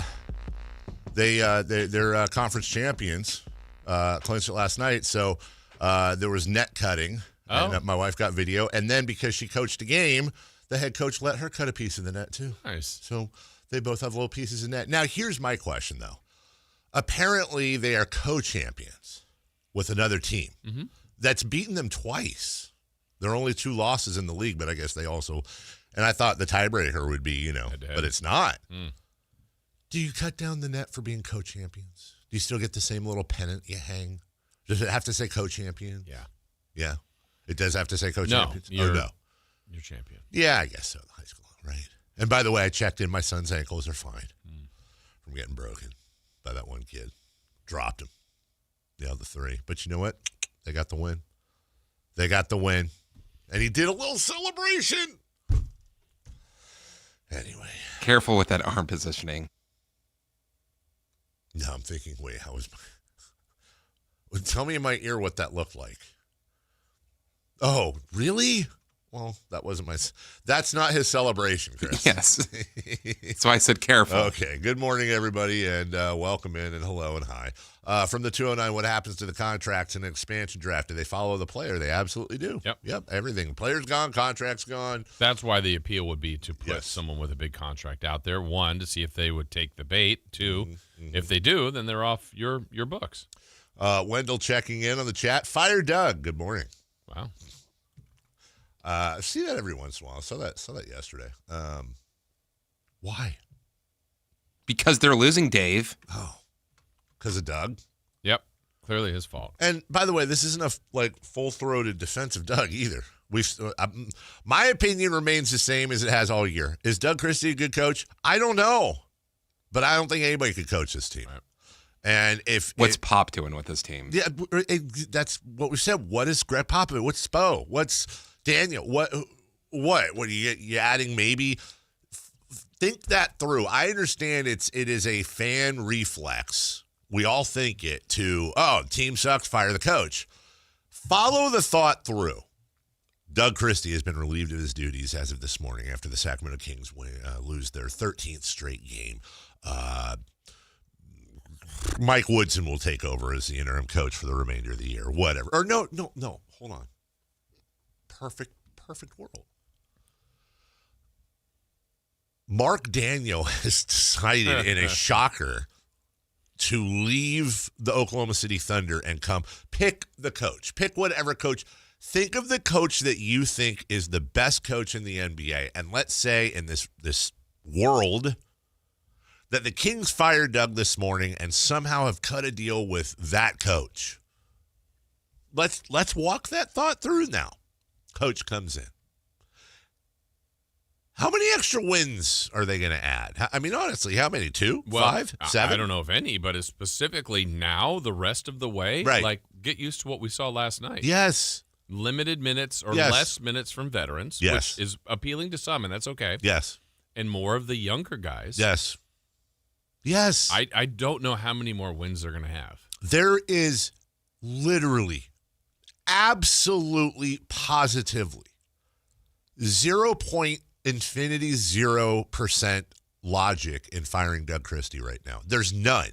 And before you get started, listeners, on what the count. Well, if he's a bad coach, you don't want that to sit in with. No, that's the culture of losing. Here's my favorite: Kings are losing, and the young guys are going to get infected by that culture. No, I have a really good example that all Kings fans should remember. Once upon a time, Sacramento Kings were a really bad organization. They lost a lot and they were lame. Okay, and then in an one off season, they got Rick Adelman, Chris Webber, Vlade Divac, Peja Stojakovic, drafted Jason Williams, number 7. I'm sure there's other moves I'm forgetting. And they magically ended up taking the number 1 seed Utah Jazz to 5 games back when first rounders were 5. And then the following year, they were off competing for a title. Magically, decades of losing culture had been replaced in a matter of weeks, because the biggest myth to me in the sports world is that losing culture spread. No, the way you change the culture is you win. The way you win is you get talented. Chris Webber didn't come over here with Peja and with Jason Williams and Vlade, and they're like, we lost a bunch last year. I don't think we can win this year. No, they instantly, it was in the snap of a finger. Mm-hmm. So culture matters, but it can change very, very quickly. There's no reason to fire Doug. And I would actually finish that thought by saying there's also no reason to fire Doug next year. I don't care if they're 1-81. There's no reason. He's a 2-year deal, correct? He is. So there's a team option. There's that, right? And I mean, looking ahead, I feel for this situation that I could see happening for Doug and really for the Kings. Mm-hmm. This year obviously is going nowhere. They've got another year next year, which they'll be predicted to be near the bottom again. Yes. If there's a slight turnaround, let's say at this time next year, and whatever that looks like, but you're feeling like, hey, whatever the draft pick they got and whatever the young guys and whatever they did in the offseason, you're like, hey, it's starting to turn a little bit. Yeah. Maybe a little bit, but still the record's not great. Yes. What unfortunately may happen is they might be on a little bit of an upswing, and then they change coaches. I think that's exactly what's going to happen. They kind of got the team in a better spot, and Doug didn't really get the reward of that. He's kind of has to go through this, and he is, and he's handling it as well. I mean, I'm glad the way I see his public appearance handling it versus the way he did the first 15 games, because I'm like, Doug's not going to make it himself physically through this. But now he's not enjoying this. I know he's an extreme. He hates this. Yes. But he's handling it better. And why don't we give – I'm not saying we should give the same amount of grace, but it is funny how we treat – why is it that we treat young coaches completely different than how we treat young players? Like, what if there was a coach draft and you, drafted Doug in the lottery? I don't know. And then – a young player is going to come in and they're going to do dumb things. They're going to make dumb mistakes because they're new. They're rookies to the whole thing. And we go, well, give him some grace. He's only blah, blah, blah. Doug's literally finishing up his first year as an NBA head coach right now with an absolute turd bucket of a team. Yeah. I'm not saying I don't know if he's a good coach. I would like to see Doug be the interim coach for 3 weeks in Oklahoma City. Yeah. Then I can tell you a little bit more about what kind of coach he is. Well, and even last year when he came in, I think he lost his first game, but didn't he win 9 in a row or 8 in a row? Yes. Same guy. Yes. I mean, yes. And you get a new coach bump there, sure, and there's things that can fly into that. But I don't know. We're not in these other markets. But Jordy's done a lot of losing. Will Hardy's done a lot of losing. Charles Lee in Charlotte's done a lot of losing. I don't know if they're going anywhere. It's like that organization is going, no, we're rebuilding. We're going through things, and we're going to see what this coach can do when we get him more players. So I think you follow his contract, see how long that goes, see what kind of development goes into next year, and then we'll see what his fate is. I was trying to look here at some of our where did J.B. Bickerstaff coach before Cleveland? Was it Detroit? No, he's in Detroit now. He was at Cleveland. Oh, I'm an idiot.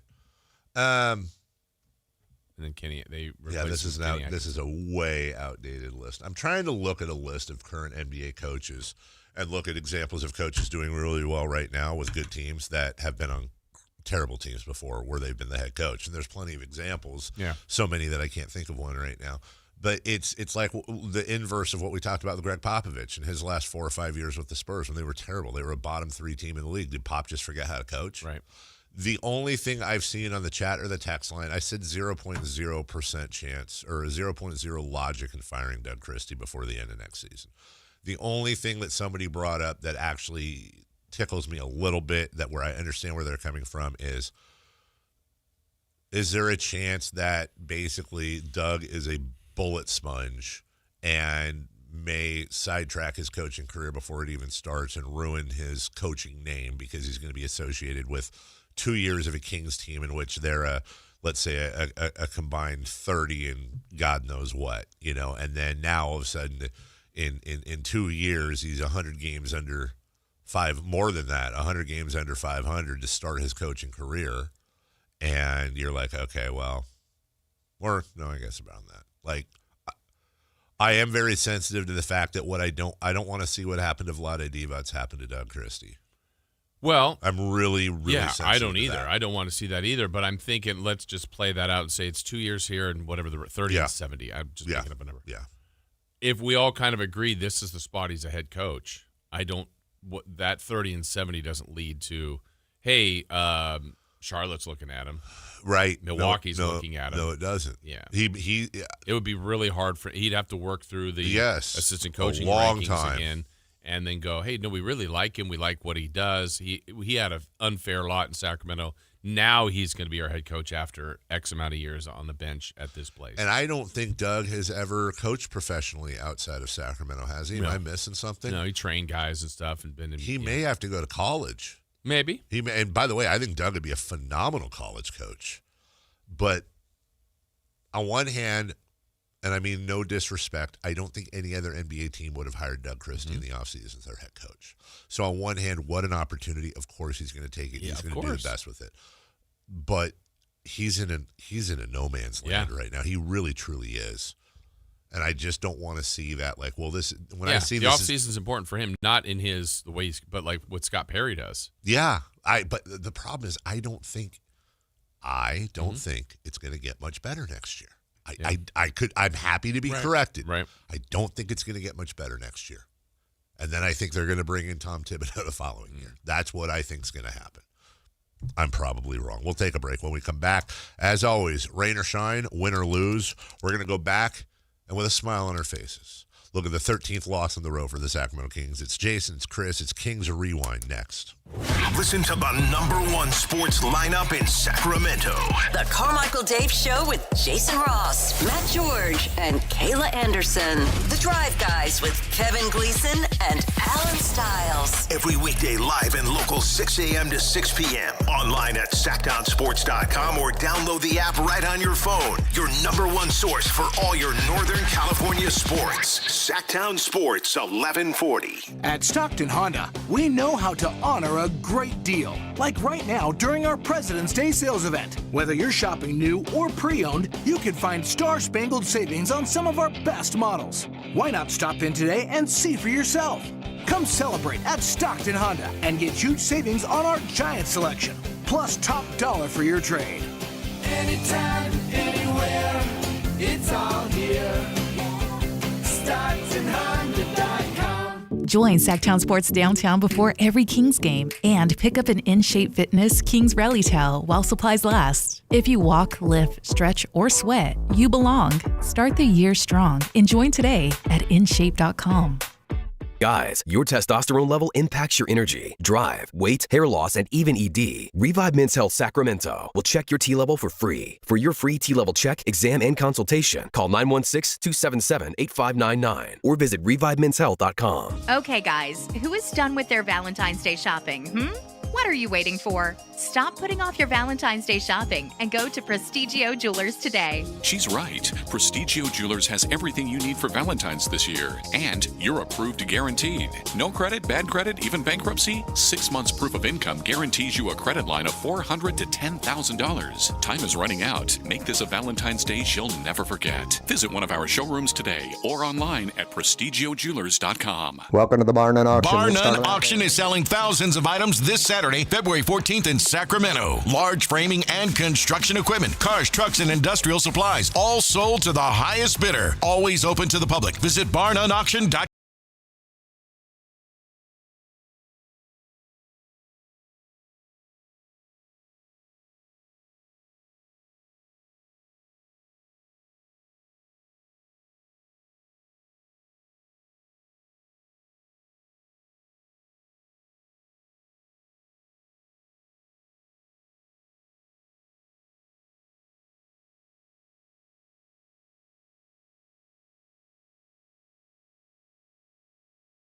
The Carmichael Dave Show with Jason Ross. We were just simulating the lottery. First time I did it, Kings got the 1 pick. I did it 5 more times. They got the 1 pick twice. I thought it was 3. 3 times, sorry. And they got the 4 out of 6. And then they got the 5 pick the other 2. You know, there are so many people, and I we're going to say this more and more and more as we get closer to the draft lottery. A lot of us wanted the tank. This is the best move for the future. Did it. What I'm worried about is the amount of people that are like, well, if we're the worst team in the league, then we're probably going to get the number 1 pick. I want to remind everybody of something. I think I'm not misusing the English language if I were to say the following sentence. The Sacramento Kings are highly unlikely to get the number 1 pick in the draft this year, no matter what happens. That's factual. Right? Isn't that factual? I feel like we can say that. It sounds bad. I don't know if I go. There's an 86% chance that they will not pick. Over 8.5 out of 10 times, they will not get the number 1 pick. Those are odds nobody wants. I can't say the Kings are almost guaranteed to not get the number 1 pick, but it's not that far off. Yeah, so if they finish last, the way the percentages are, like you guys are right, like they would have 14%. That's right. They would have the highest percentage would still be to be top 4. Right. But that's 52% over the 4 spots. Mm-hmm. That leaves 48% chance. The highest percentage of 1 spot is 5th. It's almost a coin flip as to whether or not they're in the top 4. Right. Much less the number 1 pick, which 8.5 out of 10 times they don't get. Right. The only thing I think being dead last really helps with is it's 5th or better. It's 5th or better. Yeah. The worst you can get is 5th. Yeah. Which, yes, we'd be pissed off about it. Yeah. But it ain't 6th, 7th, 8th, 9th, or 10th. And early on, I've heard a lot of 3-player draft. Well, 3-player like elite people draft. Then it's like 4. There's 5. I'm hearing more and more people saying that, there's 7, 8, 9, 10 really good players, and that could be the case. I don't want to say I don't care, because to me, if the Kings are 1st, 2nd, 3rd, 4th, 5th, 6th, or 7th, I don't think they'll be much worse than that, depending on where they finish. They got to get whatever number 6th picked. Like, wow, they got the best player somehow. 1st, they didn't screw it up. That's right. 3rd. They got one of the really good players in this. I mean, we need to go, like, at this time next year, like, we feel really good about the draft pick. Last question for you. If it was NFL style and they just went by inverse order, do you think the tanking would be significantly worse? I do. Or do you think we'd see just a lot more of what we see right now? You think it would be significantly worse? Especially, I mean, this is supposed to be a good draft, but I don't know that there is a 1, like locked in certain number 1. But if Victor Wembanyama, LeBron, wouldn't it, like from the get-go, wouldn't it have made sense to be like, all right, we have to win what? 2? 8? What's it going to take to be the last team? If you knew that, right? Yeah. Because in basketball is different. Like I don't even know of a football player in the last time, like, oh, Peyton Manning, that whatever, the number 1 like name. You're like, that's going to help our franchise. It will, but you're not 1 player away in football. No, you never are. Yeah. Same in baseball. In basketball, you could argue never 1, but 1 can make a big difference. What if there was a monetary or a cap punishment for the number 1 pick and all the way down? Like I know we still have to, the highest pick gets the highest salary, but what if it was actually painful? Like, for example, what if you applied like apron rules? And so, wait a minute, doesn't it happen? I mean, I gotta believe the Kings are losing money ticket wise. Yeah, but there's not a cap penalty other than just whatever. Let's say Darren Peterson's the number 1 pick and it's $8 million for his first year. What if you got the number 1 pick, you had to pay, as far as cap restrictions, 100% of in other words, his $8 million would count as $16 million. There's something there with penalizing teams for getting the pick. If you get the number 1 pick this year, that means next year you can't get X. Or the following year you can't get Y. I feel like that's part of the solution. I think we all also see like it might be difficult to prove if teams are doing this, even though, like, again, last night watching Utah when they're like, No, I did not have any idea of bringing Right. Those are your two best players. You said no, we're not bringing them back in. And didn't bat now they an eye. still won. Yeah. But I mean, you could make an argument for the Kings. Like again, look at the amount of people that have been hurt. Like they haven't been good anyway. Yeah. But they have not had a game with what was supposed to be their starting five. So trying to prove that on teams. And they're also trying to keep things as authentic as possible, like gambling. Yeah. Like they're afraid of all that stuff as a league. From the 916, the video online of DeMar losing it. By the way, he threw a water bottle. He was frustrated. Is a welcome sight. I don't know if they mean to say a welcome sight. This team is in disarray. It really needs direction. Doug doesn't have the experience to lead them through this. Sam in Elk Grove. Again, I would add that is a perfectly natural thought. My answer to you is this: who cares? What's wrong with it? What does it mean? What's the net negative? On the DeRozan spike, DeRozan or Doug spiking and the team this? getting disarray and blah, blah, blah. Yeah. They're going to lose.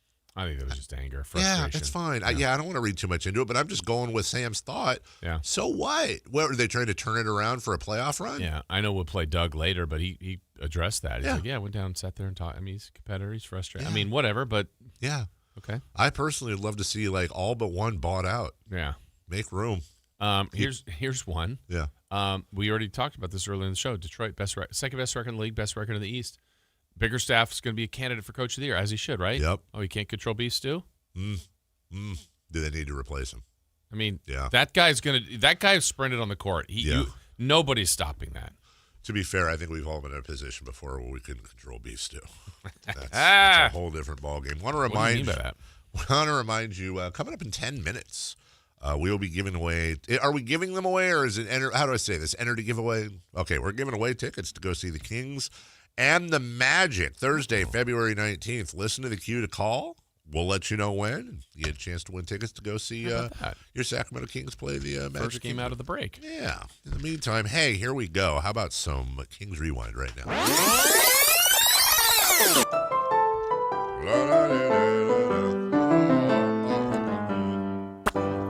Well, the Sacramento Kings were in New Orleans, Louisiana to take on the Pelicans at Smoothie King Center. Did someone say road trip? I was laughing at something else. The Kings had lost 12 in a row and were hoping to avoid a Sac-era record, 13 consecutive losses. I am begging you from my soul. I got your Sac-era record. What? Still out of the lineup, Domantas Sabonis.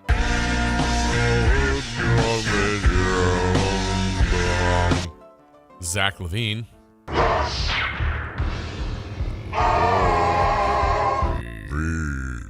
DeAndre Hunter. Time to play the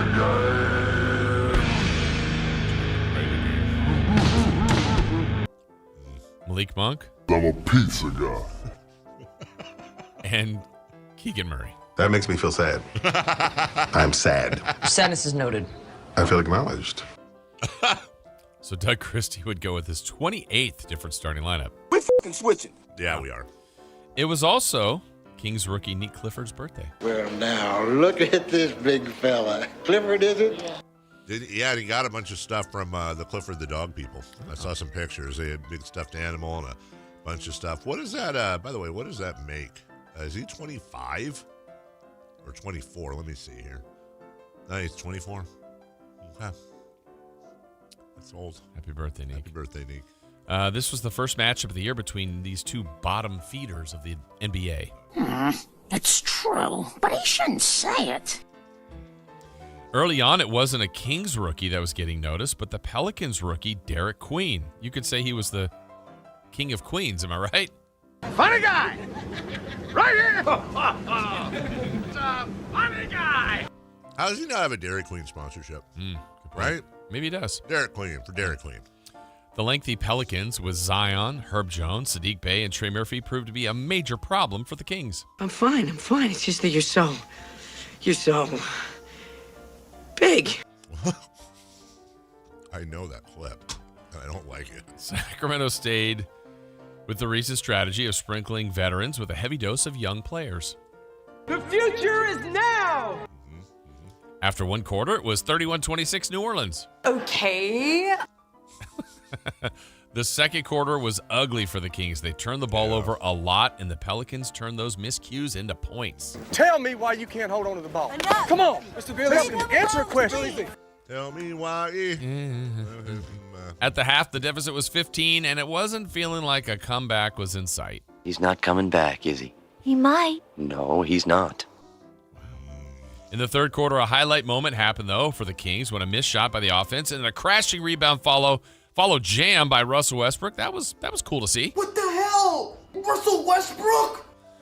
So the Kings would continue to miss and miss at a high clip, but late in the third, they would make a hoop, and at the close of the third quarter, how was everyone feeling? Well, let's check in with a longtime voice of the Kings, the G-Man, Gary Gerald.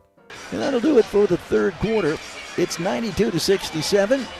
The Kings finally made a three in the final moments of that third quarter. Hats and horns, time for celebration. Get the beads ready. We're going to have a parade. Wow. G-Man feeling good about his co-championship yesterday. Yes. In the fourth, the separation would grow, and the Pelicans' lead would get as high as 32 points. Gross. So let's check that temperature again. Again, how's everyone feeling? This is about the time you start wondering, I wonder what kind of food will be available. Good question. After the game outside the locker room.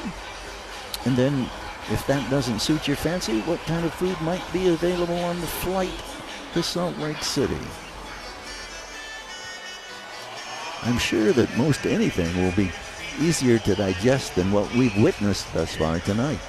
Just a daily reminder, by the way, not only are the Kings not good at winning ball games, not only do the Kings have the 8th highest payroll in the league, they still have named nothing after Gary Gerald. He's right there. He's right there for you. Gary Gerald night. Who's with me? I am. I am too. Back to you, Jason. On the bright side, the Kings did a big night from the Kings' second-round pick, rookie Maxime Renaud. Booger. We had thought he had a 20-20 night, but a box score adjustment left him with 19 rebounds. Who paying you? I recommend. Who paying you? So the Kings lose to the Pelicans 120-94. Calm down, diddly, diddly, diddly, diddly, diddly. The losing streak now hits 13, a Sac-era record. They did their best, shoddily, Italy, Italy, diddly. The road losing streak grows to 14. Gotta be nice, hostility, diddly, diddly, diddly. Ah, hell, diddly, ding, dong, crap. Can't you morons do anything right? Wow.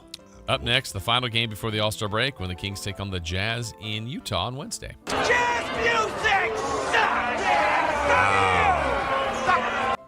Wow. Now you know how that game went yesterday. And now you know the rest of the story.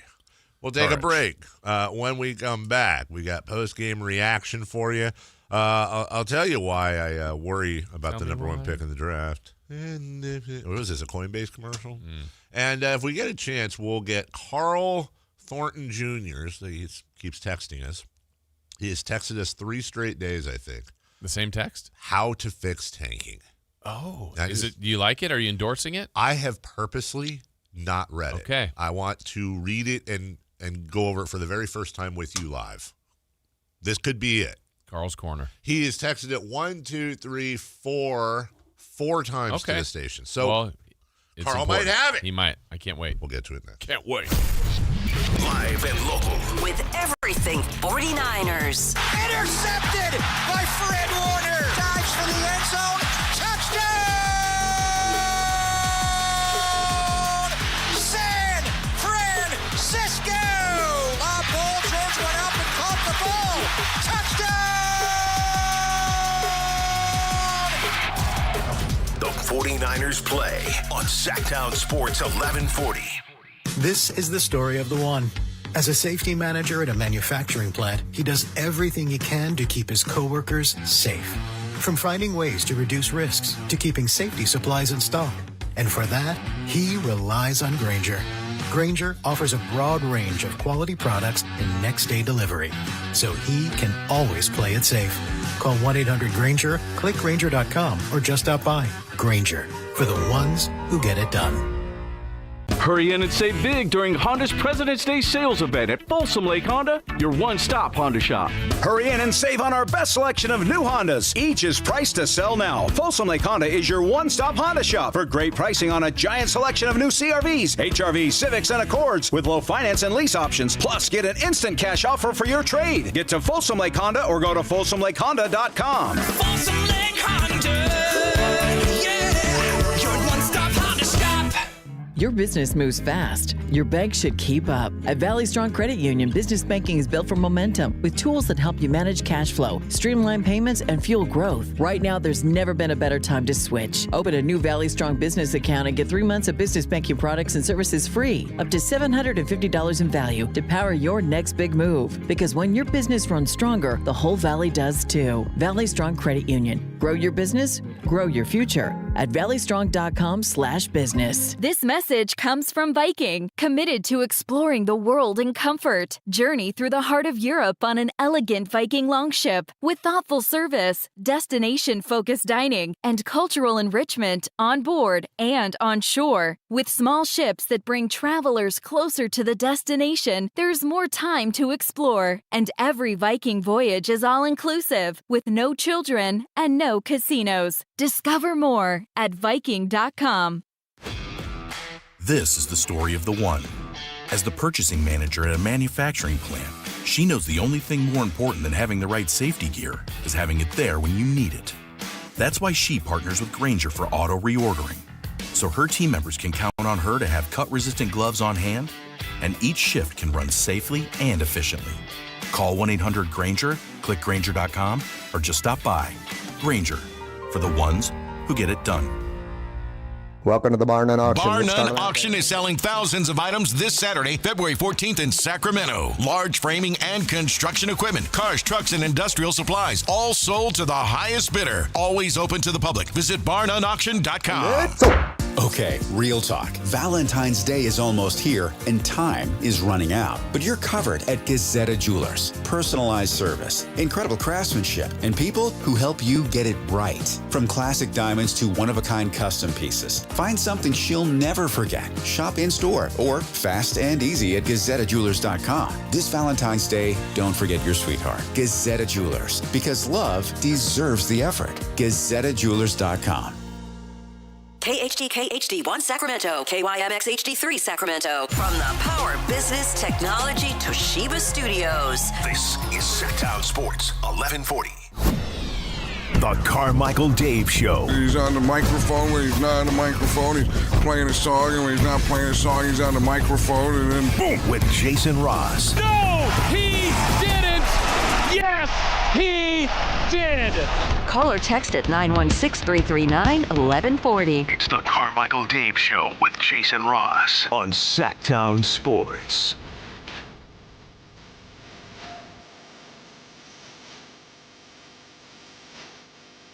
The Ringer, Bill Simmons' outfit, has just put out an article on the great tank-off of 2026, and they're handicapping each team. We'll let you know what they said about the Kings here in a second. Okay. 1-800-912-1140.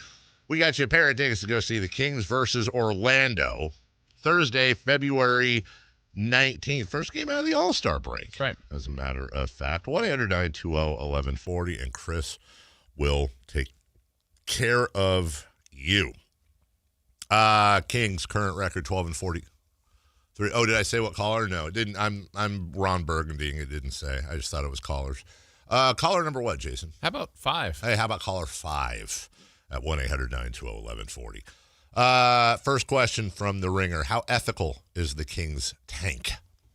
Fortunately for basketball purists, the Kings have been absolutely awful this season the old-fashioned way by compounding terrible decision after terrible decision in an effort to cover up previous terrible decisions. Replacing Mike Brown with Doug Christie went just as you would expect.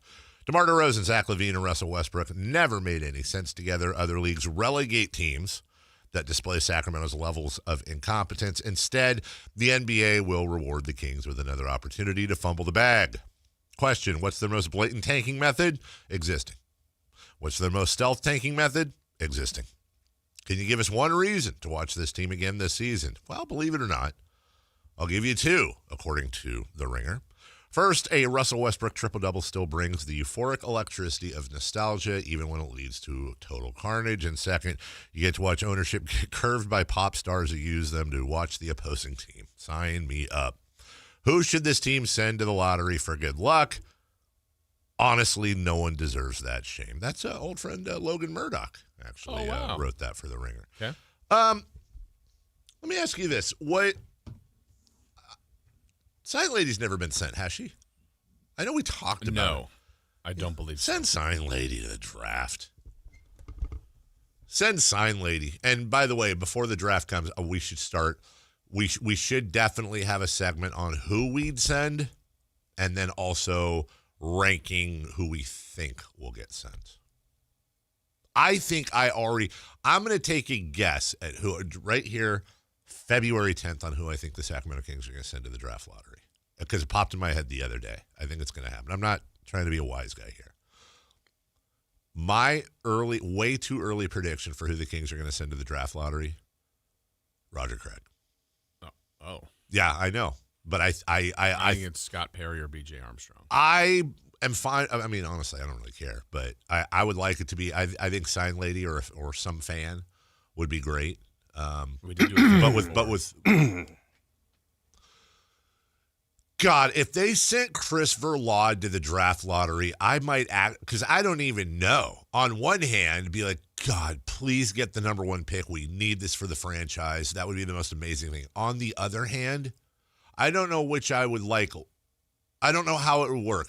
The Kings get the number one pick in the draft, but also for all of eternity have to listen to Chris and how he's the good luck charm that turned the Kings' fortunes around.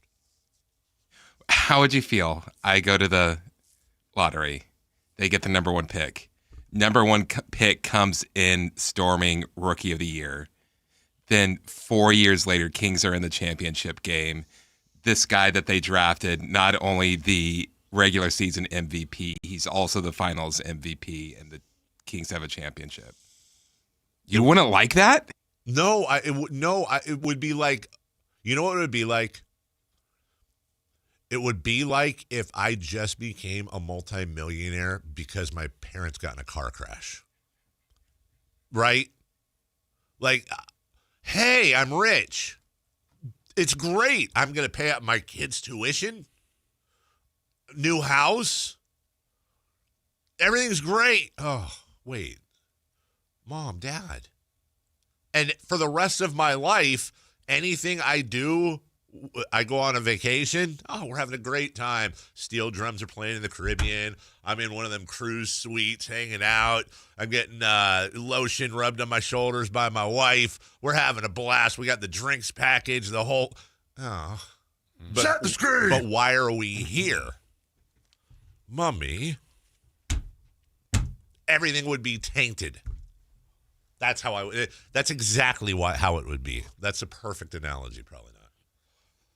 Would you rather Chris go and with the one, like the best odds to be number one, and they get fifth?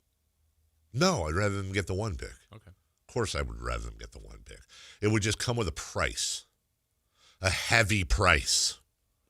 That would be like I would sell my soul for a Kings championship. Yeah, it's one of those things. Like if somebody told me right now, like legitimately, as if somebody said, if they brought in like a little mini guillotine and they were like, on the air, put your pinky, and the Kings will win a title within the next 10 years, I'd be like, let's go. I would do it. I would do it on the air. I promise you I would. So that's why Roger Craig's going. Oh, wait, no, that's Ronnie Lott, fool. But wrong M. Snyder. I would leave the studio for that. You wouldn't watch? No. What if, okay. I'd watch. Tell you not to I know do you it. would. Okay, what about this? What if they said the only way it would work is if you both had to be in here? Otherwise, I'm cutting my finger off for I would nothing. try to tell you not to do that. Why? Okay, what if it was my left pinky? Guarantees a championship. That's it. That's it. Your finger is the difference. This is a makeup world. Hold on. Huh. So someone comes in, they says you have to cut your pinky off, guarantee championship in 10 wins. In 10 years. In 10 years. But nobody can know about it. Yeah. Yeah. Because then it's just ego. So then why are you cutting your finger off in the studio on air? Because that wouldn't be on air.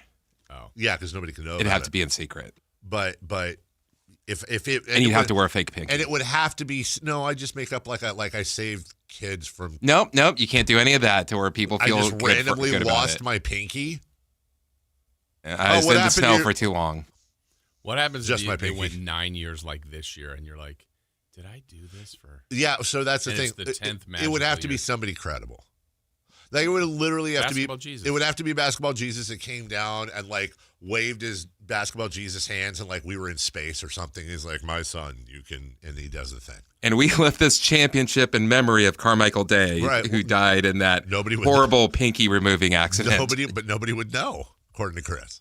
Either way, are you saying? I mean, look, I don't want to do this because I'm nuts and you're not, but like, why would you try to talk me out of that? Do you not think that I fully believe it would be 1,000,000,000% worth it to give up my left pinky in exchange for a title, the year that leads to the title, the parade, the gear, the banner?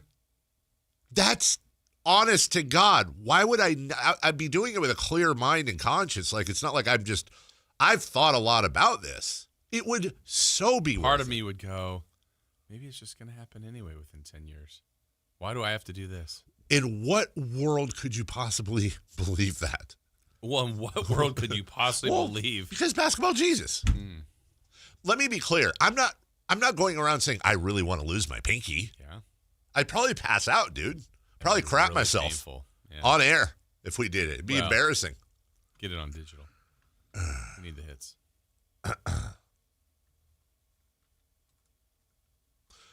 But if all that happened, and let's say it was on air. Okay, then we're going to move on because it's stupid. Does the pinky have a place of honor at Golden One Center?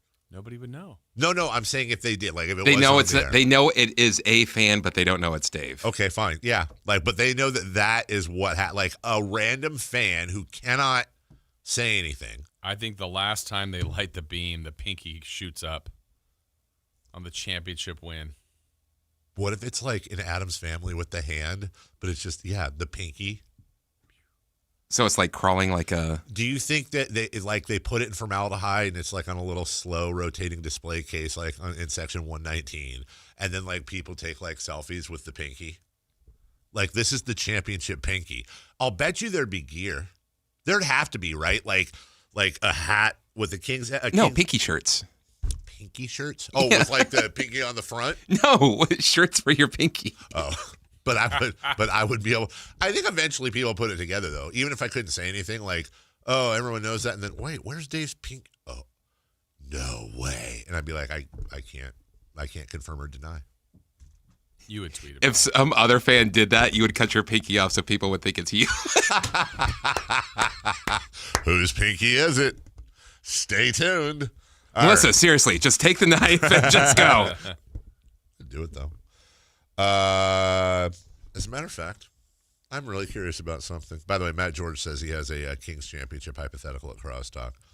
Set the screen! If basketball, not basketball, basketball Jesus told you if you cut your pinky off, parentheses, hand of your choice,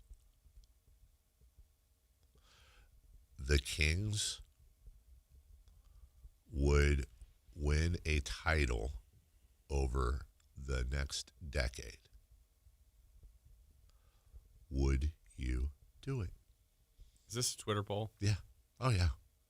Yes, I'm a real fan.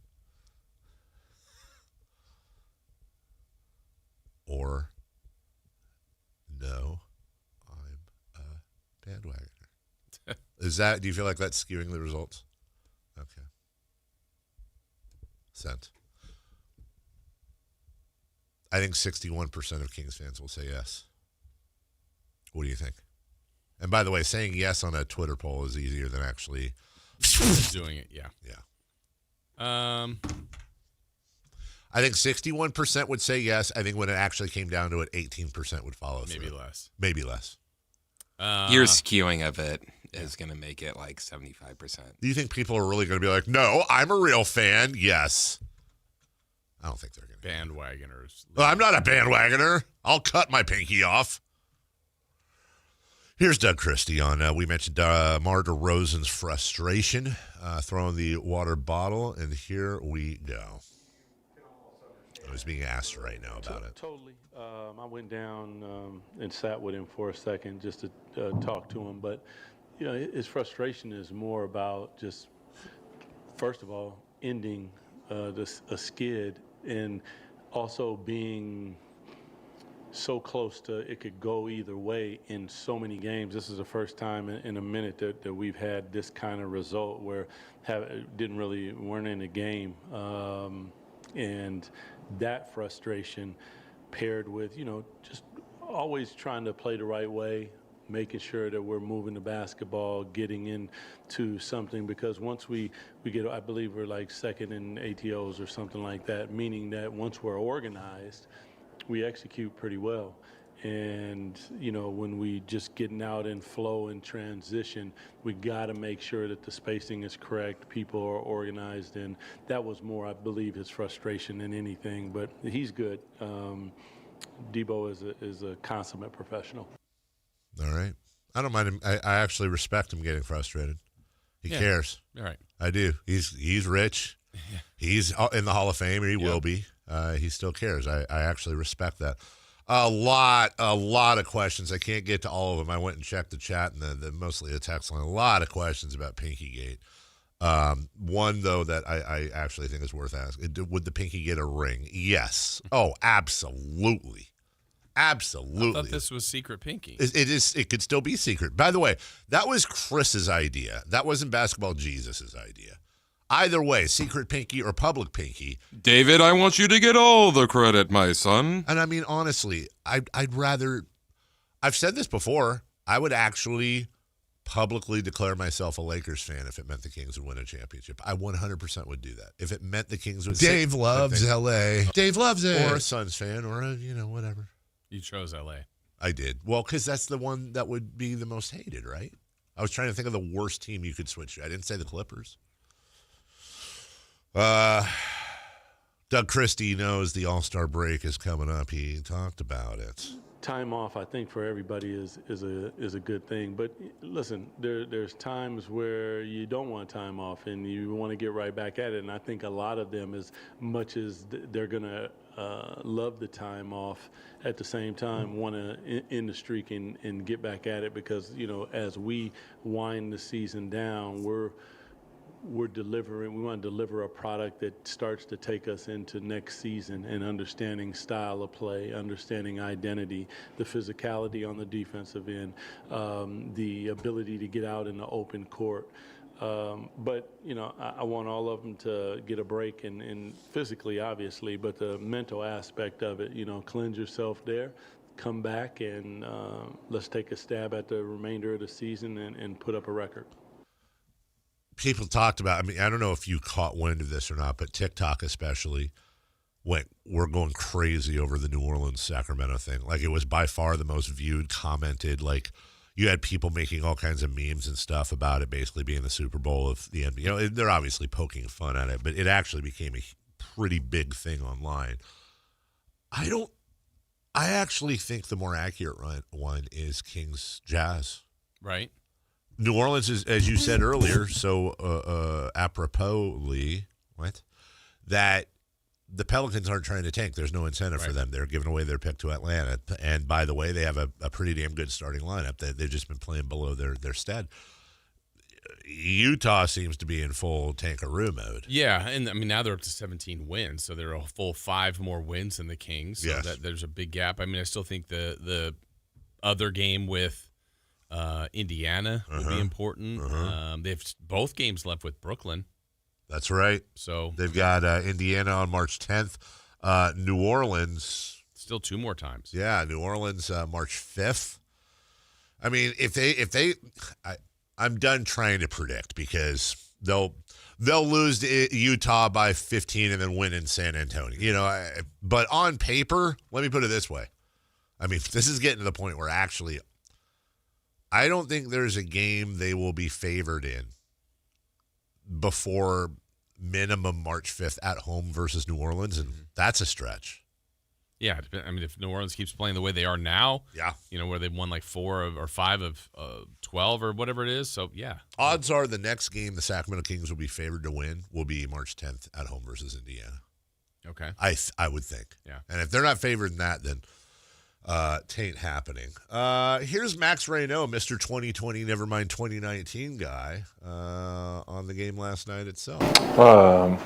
Just always being aggressive and pursuing the rebounds. I mean, talked about it with my PD coach, Chris Darnell, head coach, and Scott also, like, just boxing out, but most importantly, like, crushing the boards. And I feel like I did a pretty good job on the defensive and offensive end this time, so it shows today, yeah. 916-339-1140 when talking about cutting a pinky off. No, I would not cut my pinky off because I don't get paid by the damn team. They don't do nothing for me. That's double negative. And I'm not going to hinder my lifestyle for something that doesn't benefit me at all except make me feel good. Well, that's selfish. Yeah. I think it's a no-brainer. I think the amount of joy it would bring not only yourself, but also the amount of joy. Think about all the little kids. Think about screw the little kids. Think about all the old people that have followed this team for 41 years. That would be in absolute tears. And also, screw the whole not getting credit thing. No, if I'm cutting my pinky off, I'm getting all the credit. I'm getting a freaking jersey. I'm getting my pinky raised in the rafters. I said 62% of Sacramento Kings fans would, I believe, say cut off their finger. I was incorrect with early returns and 35 votes. 63% say they would in fact cut their pinky off. Are you a real fan or not? Would you be willing to part with? Hey, what's our guy? Was it Carl? Oh, I'm sorry, Jason. Thank you so much. You really are the best because I'm such an idiot. Here we go. Carl. Hey, it was Carl, right? It was Carl. It was Carl. Was it Carl or Carl? No, I think it was actually Carl. And I'm searching for Carl. Did Carl? Oh, here we go. Carl. How to Fix Tanking. Okay. By Carl. Yep. Once upon a time, the lottery team with the best record gets the most ping pong balls. So the team that's in spot 14 gets the most ping pong balls. Now, what Carl's not saying in here is what's the mathematic. Is that one more ball? Is that a lot more balls? But okay.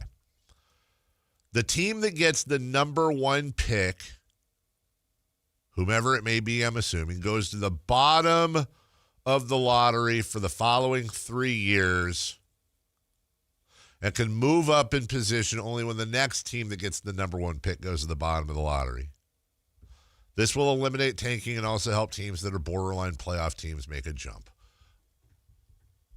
Okay, so I don't like the idea of giving the best lottery team the best odds because you're just going to keep bad teams bad. And you could argue, so what, do better bad teams, but easier said than done. But I keep saying, I think when they do finally do something about tanking, one of the big keys is going to be year-on-year punishment. I don't hate that idea. Jason, the Kings get the number 1 pick in the draft this year. Now next year, like maybe, okay, here we go. Maybe how about this? 14 lottery teams. This year, you flatten you do the same odds, okay? Whoever gets the number 1 pick, the odds change next year. It's not 14% for the worst record. It's 75%. If you have the worst record in the league, you have a 75% chance of getting the number 1 pick, down to 70, 60, whatever.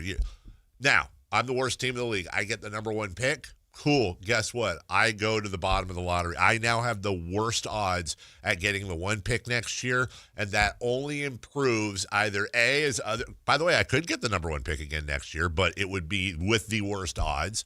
And then every year I move up until, let's say, 5 years, and now my odds are released again. In other words, you put a handcuff on the teams. And maybe you do something to handicap the top 2, 3. So, because remember, okay, but then a team gets like the number 2 pick every year.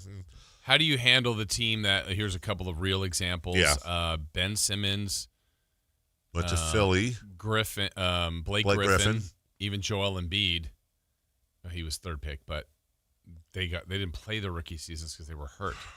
So then you're saying, well, yeah, you got a stud, hopefully, but then the next year waiting for that player because they got hurt, they don't play, and you're not given the number 1 pick again? I would say this. I would say if they get injured during the season or in training camp, you're screwed.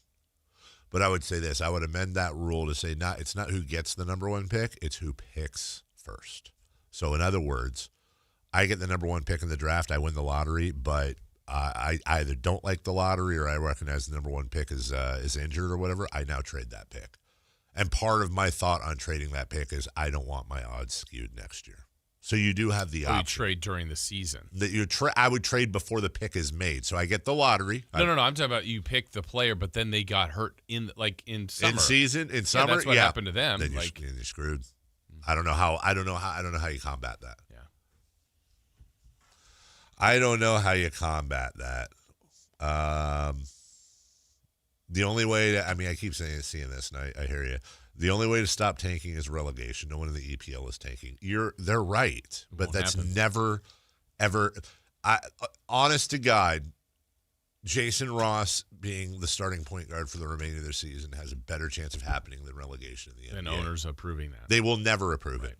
And it has to be, 24 out of 30 not happening? I mean, I don't even know what for any constitutional change in the NBA, yes. So you're asking 24 out of 30 teams to approve a situation where they could be relegated to the G League the following year. By the way, what comes with that, too, is that all those contracts pretty much have to be released.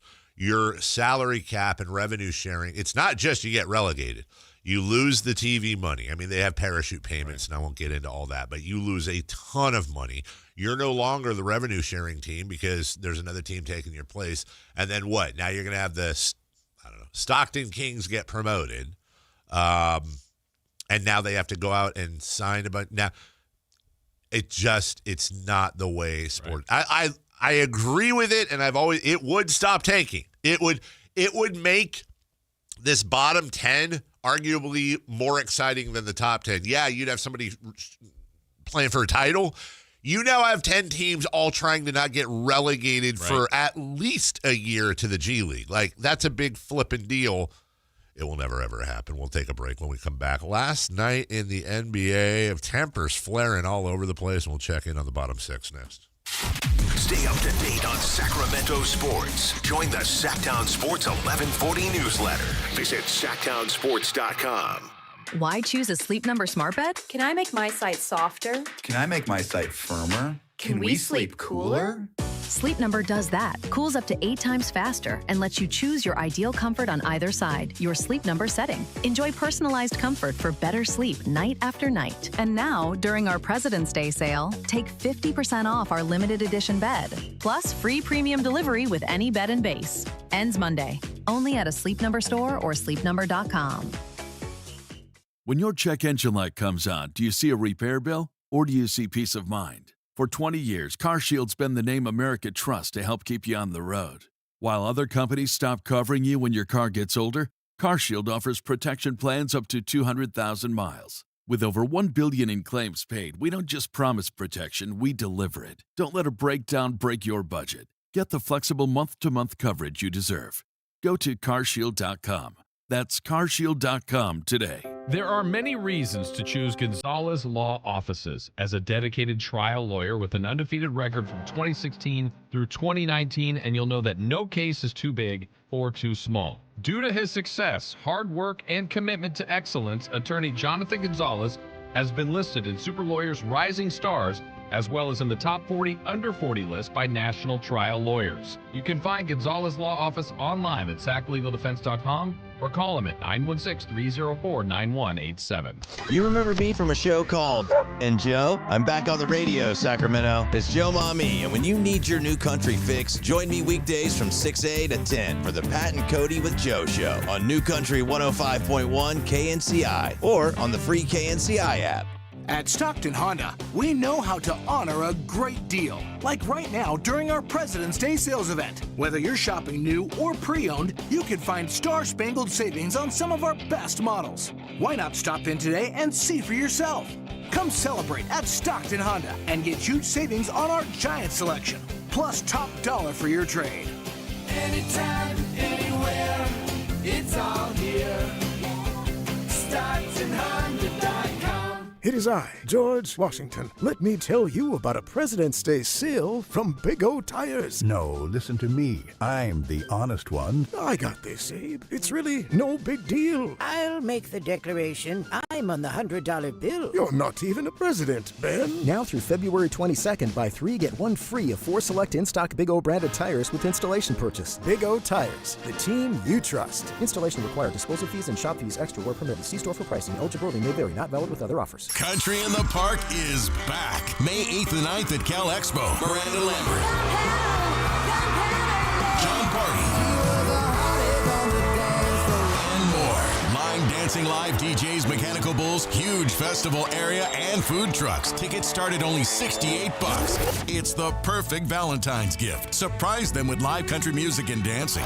Country in the Park, May 8th and 9th at Cal Expo with Hoblit Chrysler Dodge Jeep and Ram Center and Hilton Sacramento. For more info, visit CITPFest.com. Welcome to the Bar None Auction. Bar None Auction is selling thousands of items this Saturday, February 14th in Sacramento. Large framing and construction equipment, cars, trucks, and industrial supplies, all sold to the highest bidder. Always open to the public. Visit barnoneauction.com. Capital Casino, conveniently located on 411th North 16th Street in downtown Sacramento.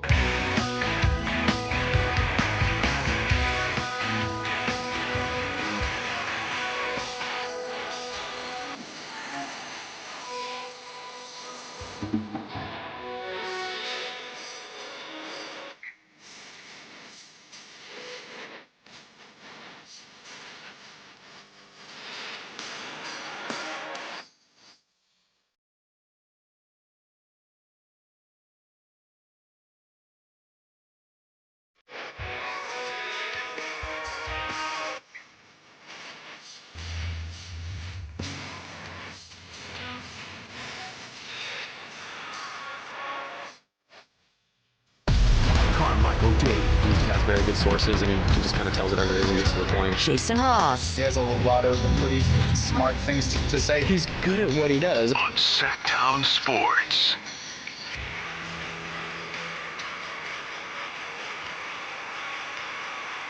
Check in on the text line here.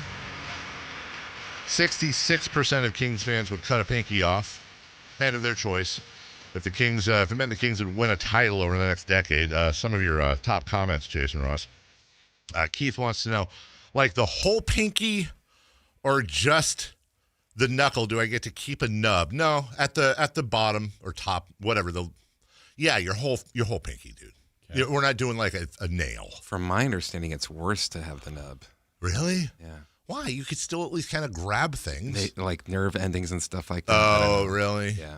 I've always wondered, you know what? One of my dear friends' mom lost, I can't remember which finger, maybe a thumb, in a saw accident or something about 15 years ago. She didn't see it coming?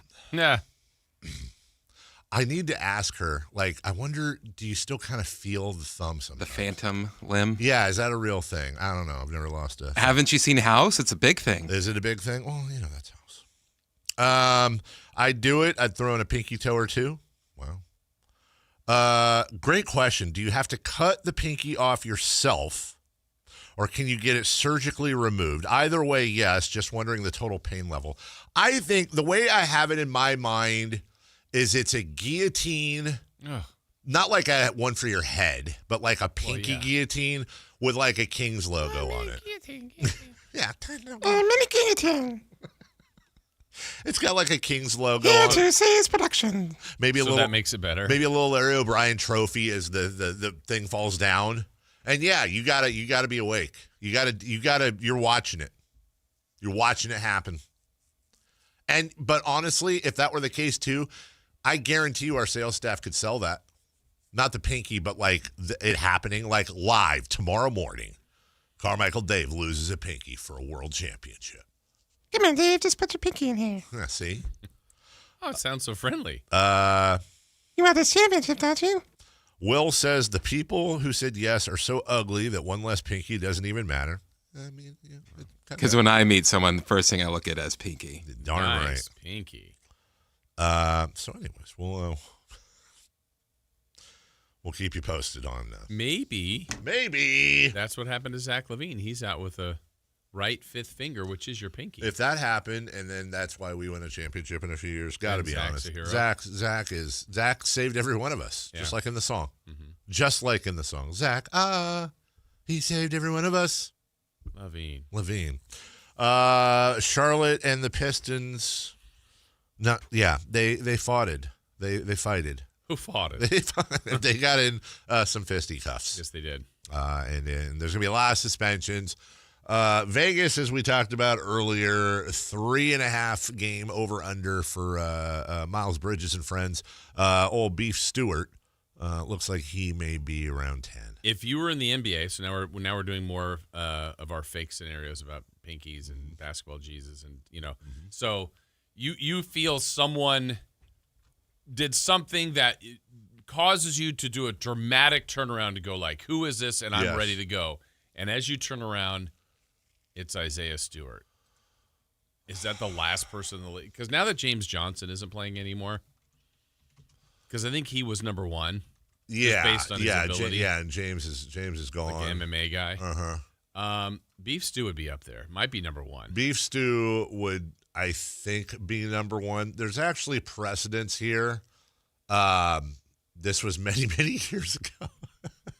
It was Draymond Green backing down on Ron Artest, and Draymond got really upset, and he turned around and he saw it was Ron, and he walked away. Like, yeah, I'm good. Incredible. Ron spun on Draymond Green. I'm trying to play the clip for you. They don't have the and then Draymond saw it was Ron. And he was like, I would not like any of the smoke, please. Because Ron, you just didn't.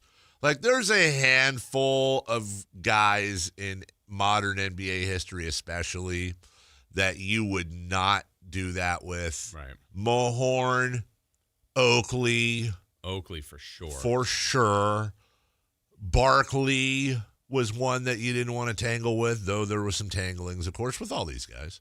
Like DeMarcus did that a little bit. He was always barking, and then like when he turned around, it was Zach Randolph. Zach Randolph. Like, yeah, I want no part of that. Don't want any part of that. That's when one of my favorite lines, where I come from, bullies get bullied. And I think Beef Stew is that guy. You gotta admit, I mean, Draymond's punked a lot of guys in the NBA.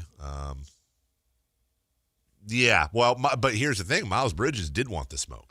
And Miles Bridges ducked the Stewart right cross and had him for set up for a perfect double leg takedown. Had there been nobody around them, I don't know how it would have ended up, but I do know the next step was Miles Bridges was going to be on top of Beef Stew. Well, and there's guys that are maybe even more put together. Like Duran's actually really put together. Yes. But you also have to have a little bit of a wire loose. Those are the people you're like, absolutely. Like Vernon Maxwell wasn't the biggest guy, but you're like, I think he's gonna go. He's gonna go with whoever's out there. If he's given up 8 inches of size, he's like, I'm let's go. Yeah. So those are the guys to be afraid of, to me. Like that just don't care. Text line at 916-339-1140. Credit to them. There's a name we're forgetting, and I actually think it's the winner. Present day? Present day. Present day towards the end of the career, I think, but still playing. I think hurt currently. In fact, I know hurt currently. No, it's. I think it's number one. Let's put it this way. Let me see if you can get it. Here's my hint. I'll do the interaction. The player I'm talking about, and any other player, Beef Stew, whoever, get into it. Beef Stew lands a right cross directly on this player's chin. And this player almost certainly wipes his mouth, looks at the blood, licks it, and goes, "That's the way I like it, mate." Yeah, if I turn around and I see Steven Adams. That's back but he to the has to physique. lose it. Yeah, I don't think he's that guy without knowing. Oh, no, I think you're 100% right. He's one of the nicest guys in the NBA. Yeah. But if you're telling me like I think he would stop the fight. Oh, no, I 100%. See, I was taking your question as like, if I have to choose the NBA player I least want coming at me trying to hurt me, which means Steven Adams, like imagine Steven Adams losing it. Yeah. And he's just coming at you. And again, he just strikes me. He's Australian or New Zealand or whatever. I know they're the same. Shout out JC Swan. If he's coming at me, there's nothing I can do without weapons that would possibly hurt him. Yeah. And even with like a weapon, I feel like I would stab Steven Adams in the arm and he'd just like, he'd grab the knife and then just like push it through and be like, ah, ha, ha. Is that all you got, mate? And then I'm just, at that point, I'm like, dude, how do I get out? And Steven, listen, do you want money? I don't know. What do you want? I mean, name my next kid Steven Adams. Want money? Yeah, he probably doesn't. Yeah. Psych. Just kidding, Steve. Tempers also flared in the Atlanta-Minnesota game. Yeah, Jason Nas Reed and I can't remember who the other guy was for Atlanta. That one guy. They were going at it. Yeah, what was going on last night in the NBA? Yeah. What is the deal? Why is everybody so angry? Is it Tempers? Is it because we're close to the All-Star break? Maybe. Everybody's trying to get away. Everybody's trying to get away. They've all got reservations to do different things, whatever. And yeah, there's. I mean, you know, what is this? Is this the NBA or is this the UFC? Jason Ross. This also happened, by the way, yesterday evening. Burries into Bradley, down the left sideline. Forces up a shot that's missed. KU's got it, and the Jayhawks will win. Some new history made in this old barn. A #1 takedown for the first time in Allen Fieldhouse history. Arizona was undefeated. They were undefeated, and here is #1 pick, presumptive #1 pick, Darren Peterson, with his contribution last night in the Kansas victory. I didn't. What? I didn't hear a highlight. Oh, he didn't play. Again? He had flu-like symptoms. He has now missed quite a few games. That's getting a little bit flaggish. Flaggish. I think that's getting very, especially very the game everybody was looking forward to, Kansas BYU, and he was great, and then he didn't play, and it was almost like everybody that was talking about it, hinting at it, was like, well, sometimes we just don't know if he's going to play. I'm like, wait, is he that guy? Are we doing what's happening here? Came out with the team. Well, here's Tommy Lloyd, Kansas, talking about this. And when I say talking about it, I mean he is talking about it, but he's muted right now. And here he is talking about Arizona. Sorry. Are we talking about it? Okay. Well, anyways, he says it's not playing. He says he didn't know that Darren Peterson wasn't going to play until 10 minutes before tip-off. He came out, Peterson did, and did warm-ups and said, yeah, I'm not going to. It's a little concerning. It's a lot concerning, honestly. He's not only missed a number of games, he's missed a number of important games. Now, somebody took a picture of somebody. Did you see this? Yeah. Sending a text. This is a. I believe. Did someone read that text? Yeah. They took a close up, and then you're able to see very clearly what the text says. Now, I don't want to. This is out of New York Post. They took a picture of it. I've seen some other outlets as well. This is somebody at the media table wearing a headset texting this. So this is not confirmed, other than this text was sent. Mm-hmm. Quote, so he's sick and didn't tell anyone in practice. And Bill Self said, Kansas head coach, don't half-ass it if you're going to play. If not, sit. DP, meaning Darren Peterson, said, F it, I'm out. That's what the individual texted. Somebody said it. You do kind of get sort of Ben Simmons vibes out of it. Like, how much do you want to? Yeah. But this is also the modern day college basketball, you know, where. But that's going to go into the modern day NBA. Yeah, absolutely. It's not going to like. It is. I know this sound. Look, warning as we take a break here. The following is a semi-boomer take brought to you by Carmichael Dave.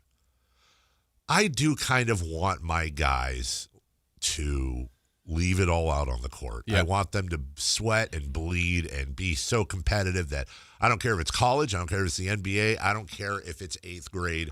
I am going to kill myself to win this game. Again, boomering here, but like imagine Michael Jordan. Right. Imagine Kobe Bryant. Like that does matter. Well, if the thought process before at the trade deadline, let's say, for example, like Ja Morant, Kings, Ja Morant, I don't know if we're the organization was a common thought that could help get him kind of locked in. Aren't these similar, not traits per se, is the exact same thing, but there are some questions now with Peterson. I think there are. And is this the organization that's best suited for that? It's the worst organization suited for that. And honestly, as we go to break, it's one of the worst questions you can possibly have for a player. Does he have that dog in him? That's never a question you want people asking. 1 hour left. We got what's hot, what's not. We'll recap 3 in the key for the Kings and the Pelicans. We got a great hour concluding with Matt and Kayla Cross talking, which Matt says he has an NBA Kings championship question for us as well. We'll do that next. On the move? Got somewhere to be? Take Sacramento Kings basketball with you. The Sactown Sports app will let you stay connected to your passion. Never miss a moment of Sacramento Kings basketball with the Sactown Sports app.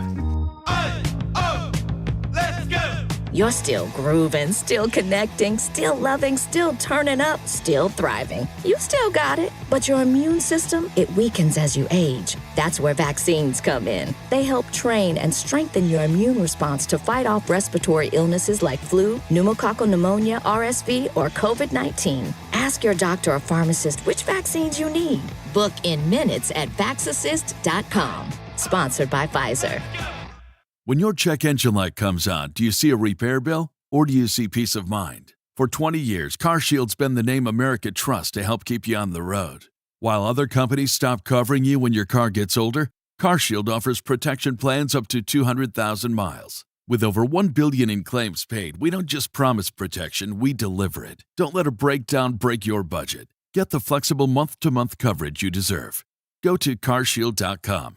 That's carshield.com today. Talking about guns with others might not always feel comfortable, but it could save a life. Here's a way to start a conversation. Your family is going over to your neighbor's home for dinner for the first time. How would you ask if there are any unlocked guns in the home? Hey, we're so excited for tonight. Before we come over, though, may I ask if there are any unlocked guns in your home? Our guns are stored securely, locked in a safe that the kids can't access. Awesome. Learn how to have the conversation at agreetoagree.org. Brought to you by the Ad Council.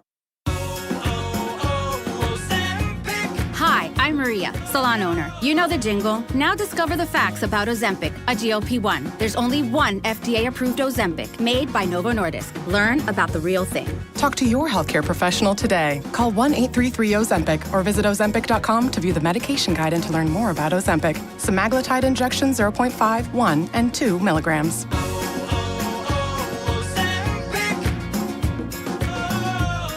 Power Business Technology is proud to be a 100% independent, locally owned and managed Toshiba copier dealer. Local ownership cuts out the red tape, allowing ourselves to never be too busy to personally answer the call when our clients need us. Recognized for excellence in service execution, training, and customer service, we're proud to be named a Toshiba ProMasters Elite Dealer since 2021. Contact us today for all of your business printing needs at 844-POWER-BZ. That's 844-769-3729. Or visit us at powercopiers.com. Welcome to the Bar None Auction. Bar None Auction is selling thousands of items this Saturday, February 14th in Sacramento. Large framing and construction equipment, cars, trucks, and industrial supplies, all sold to the highest bidder. Always open to the public. Visit barnoneauction.com. Guys, did you know your testosterone affects everything in your system, including how you feel and perform every day?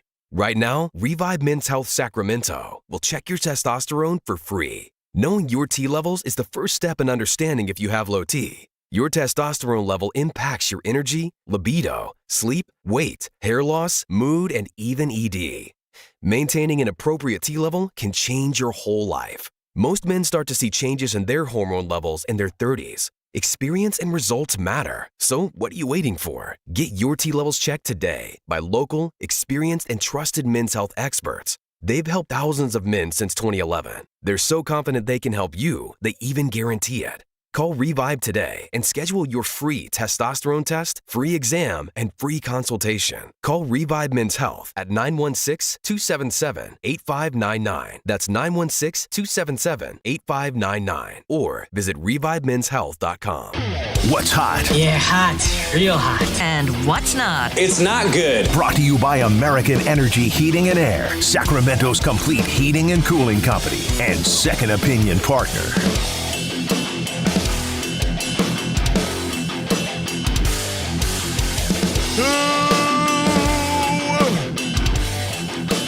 Who is hot? Kansas basketball. Yeah. On January 13th, they beat Iowa State, who had a record of 16-0. And then yesterday, they beat Arizona, who had a record of 23-0. Kansas is the only Division I team in the last 40 years to knock off two 15-0 or better teams in the same season. Really? Remember that for March Madness, Dave. Yeah, we're getting to that point, right? Yeah. We're getting to that point where, the most fun I've yet to do the Las Vegas or Tahoe or Reno March Madness thing. I was trying to think the other day, what's the most fun I've ever had watching March Madness? Randomly, we did an event at Streets of London like 15 years ago. Chris, were you there? For March Madness? Yeah, we were at Streets of London, and it was a beautiful day. It had been a coldish winter. It was one of those spring whatever days, and we were there for the first couple of games and our first couple of days. And man, it was a pretty good situation. I still wish, especially with the time and the rarity that we can actually do this, I would love to be. We should be broadcasting live for at least that Thursday, if not that Thursday, Friday. That is something. That is a live show I would be down for. Like salespeople. Our show or our midday? show. Well, say that again. Probably midday, huh? Well, yeah, because it's just the last hour. Why not have all the shows out there? We kick it off with breakfast with our listeners. Breakfast with our listeners, and then we get the first hour, and then we hand it off to Alan or Alan. Matt and Kayla come in. Boom, there you go, and then finish, and then Alan and Whitey finish it off. Yeah. So that would be fun. Anyways, so Limelight, if you're listening. Just whatever. That's just my personal preference. So just a place that's got a lot of TVs. Now that I said that, I remember there was one March Madness. I had the day off, and I literally was at the Limelight from 9 to 5. Were you really? Yeah. I feel like you've spent a few hours at the Limelight, haven't you? Couple. Great food. Well, if Kansas. Oh, they've got these crab cake sliders there. Oh, my God. They're so good. Only this week. Get them while you can. You know what? I have 2 cans of crab at home right now. It's not going to be even close to as good as the Limelight. How do you know? I know. How do you know I don't make the best? Did you know I make a crab smash burger? Do you? I know, but it actually sounds really good. Like we just made crab patties. Krabby Patty? Crab patties. Yum. Who's not? The Sacramento Kings. They lost to the New Orleans Pelicans. Yeah, we We're know. now a Sacramento era. We took Bagley. Get over 13-game losing streak. Could be worse. Could have traded Luka. Yeah. Well, could have.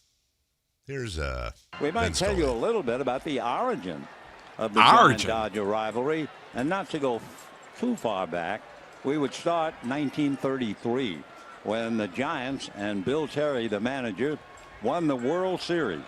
The Brooklyn Dodgers finished 26.5 games back. The pitch to Crawford fouled away. So in spring training in 1934, they were interviewing Bill Terry, and somebody asked him about the Brooklyn Dodger prospects, and Terry said, "Oh, the Dodgers, I haven't heard anything from them. Are they still in the league?" Yeah. Well, the borough of Churches suddenly became anything but, and they were furious at Terry and the Giants. Well, the Giants played well in 1934, but their lead certainly disappeared late September. They were a beaten up, tired club. They had 2 games left with the Dodgers, and they were tied with the famous Gas House gang of the St. Louis Cardinals, led by Dizzy and Paul Dean. What happened? Well, the Giants lost to the Dodgers on Saturday, and they lost Sunday as that chopper foul down the line. So the devastated Giants lost 2 straight to the Brooklyn Dodgers, and the Cardinals wound up winning the pennant by 2 games. So that was really the beginning modern time. The remark about are they still in the league, and the Dodgers coming back to wreck the Giant plan. We might. Dave loves L.A. Dave loves it. You know what? I will say in all seriousness, Vince Scully gets the L.A. pass from me. I hate the Dodgers. I hate L.A. Do you? I don't think so. Come on, dude. You can't hate Dave loves L.A. No. Dave loves it. You can't hate. I think most Giants fans know. You can't hate on Vince Scully. That's not what we're saying. He's Vin Scully. Yeah, I understand that. Most L.A. fans love Vince Scully as well. Are you an L.A. fan? No. Do you hate Vince Scully? No. Do you like Vince Scully? Eh. Wow. Vince Scully may be the greatest voice in baseball history. Disagree? No. Okay. Yeah. I don't know. I kind of like Kruk and Kite more. I love Kruk and Kite, but just not as much as Vince Scully. Yeah. I mean, I'm sorry. I got to call balls and strikes here. That actually works in that scenario. Let's do 3 in the key recap. Oh, my goodness. Kings and Pelicans last night in New Orleans. Who is the worst team? Well, we figured it out because the Kings got blown away. And no, there will not be a beam. I mean, I had to mix it up a little bit. Thought you were going to rhyme it with 13. That's what you thought. But I'm creative and I mixed it up. I don't take the easy way. There's no easy way out. There's no shortcut There's home. no shortcut home. Jason Ross. I wrote that song. Oh. What? Peter Cetera. And he doesn't know that he didn't write that song. Wow. Highest scoring veteran for the Sacramento Kings. I said, Davey said DeRozan 21. I said DeRozan 18. Chris said Westbrook 16. The correct answer was Westbrook 17. Oh. Then we asked for the highest scoring rookie. Davey said Clifford is 22. I said Reno 16. Chris said Reno 20. And it was Reno 21. Chris, doing quite well. Maybe I should be at the lottery. And then the random stat, Davey said the Kings break a losing streak. That did not happen. It did, weirdly enough. Chris said there would be a beam tonight. That did not happen. Kind of the same pick, but didn't happen. Maybe somewhere in the world. But. And I said Trey Murphy would have 8 or more three-pointers. He was 5 of 11. So you're kind of the closest. Kind of. So I'll say you and Chris tie on that one. I was just thinking now, Dave, God. that there would be one person pushing harder than you for me not to be the representative at the lottery, which would make it pretty tough for me to go. Who? I don't think Doug would want me there. Oh, that is very true. Who do you think Doug would want more to go, you or me? He has to choose one. I think me. You think he'd choose you to go over me? Yes. I think you're right. Screw you, Doug. How about that? He doesn't cuss me out as soon as I call him. Live on the air. We'll take a break. Hey, Jackie approved of you last She did, yeah. See, she's nice. She says hello. Mm-hmm. Doug. Used to know you, man. Thought we were friends. Doug was my ride one time, and he called me in his car. Hey, I already left. I can't take you.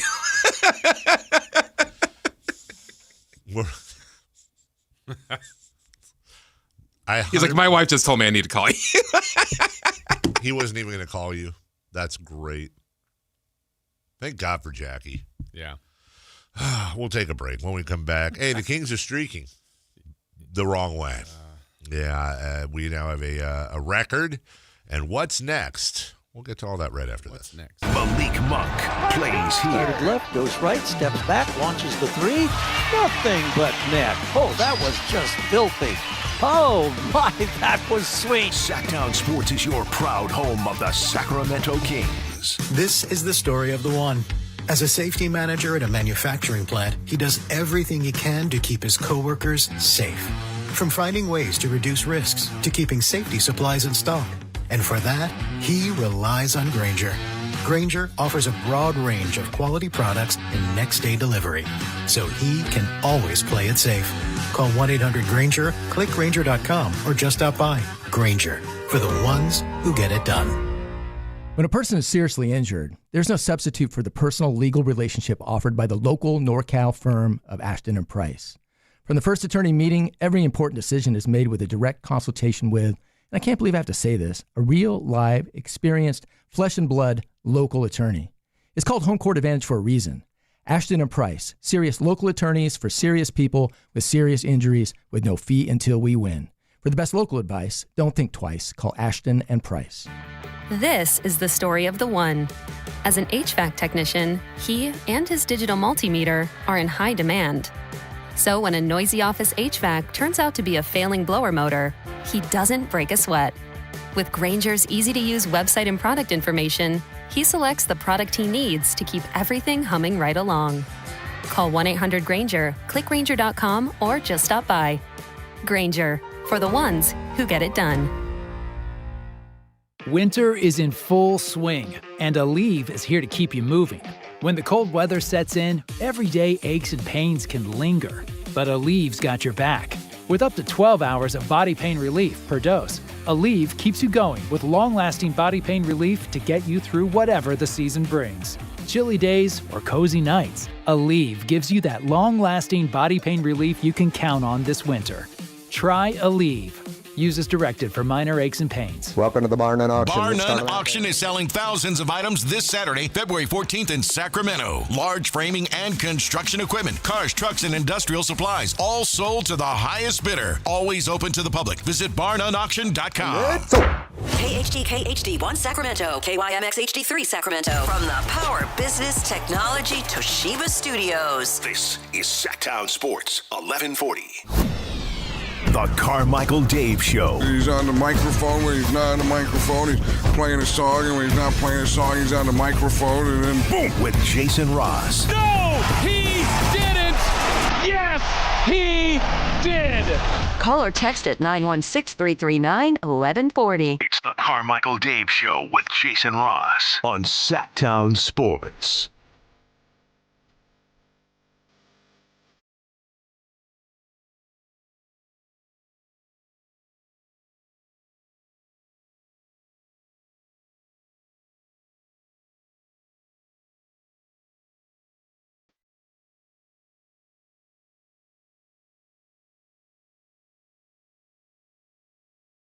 Welcome back.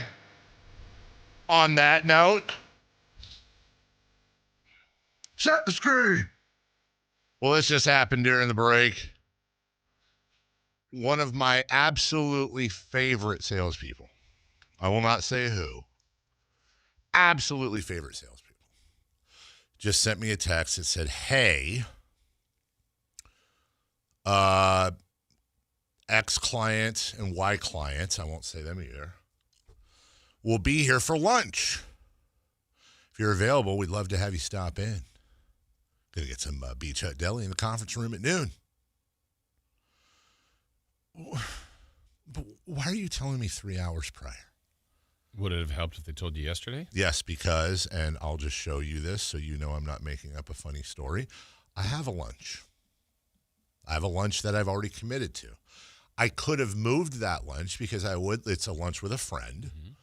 And I would have moved that lunch because I would like to see I'd like to see them. I actually like these people. I would have made the time. Well, can't you call a friend and say? I could, but I feel like that's rude. Yeah. I think you have to it's like a dentist's office. You have to have a minimum. And by the way, this lunch has been planned for like literally 2 months. Like we put this in the books 2 months ago. I'm not a big, hey, let's meet for lunch guy. But in this case, it's a good friend. What's happening at the friends' lunch? It's just me and it's Phil. Yeah, you know who it is. Yeah, just haven't caught up in a while. Yeah, okay. That's fun. But it is. Where are you going? Oh, well, you don't want to say. No, I don't care. I don't remember. It's downtown.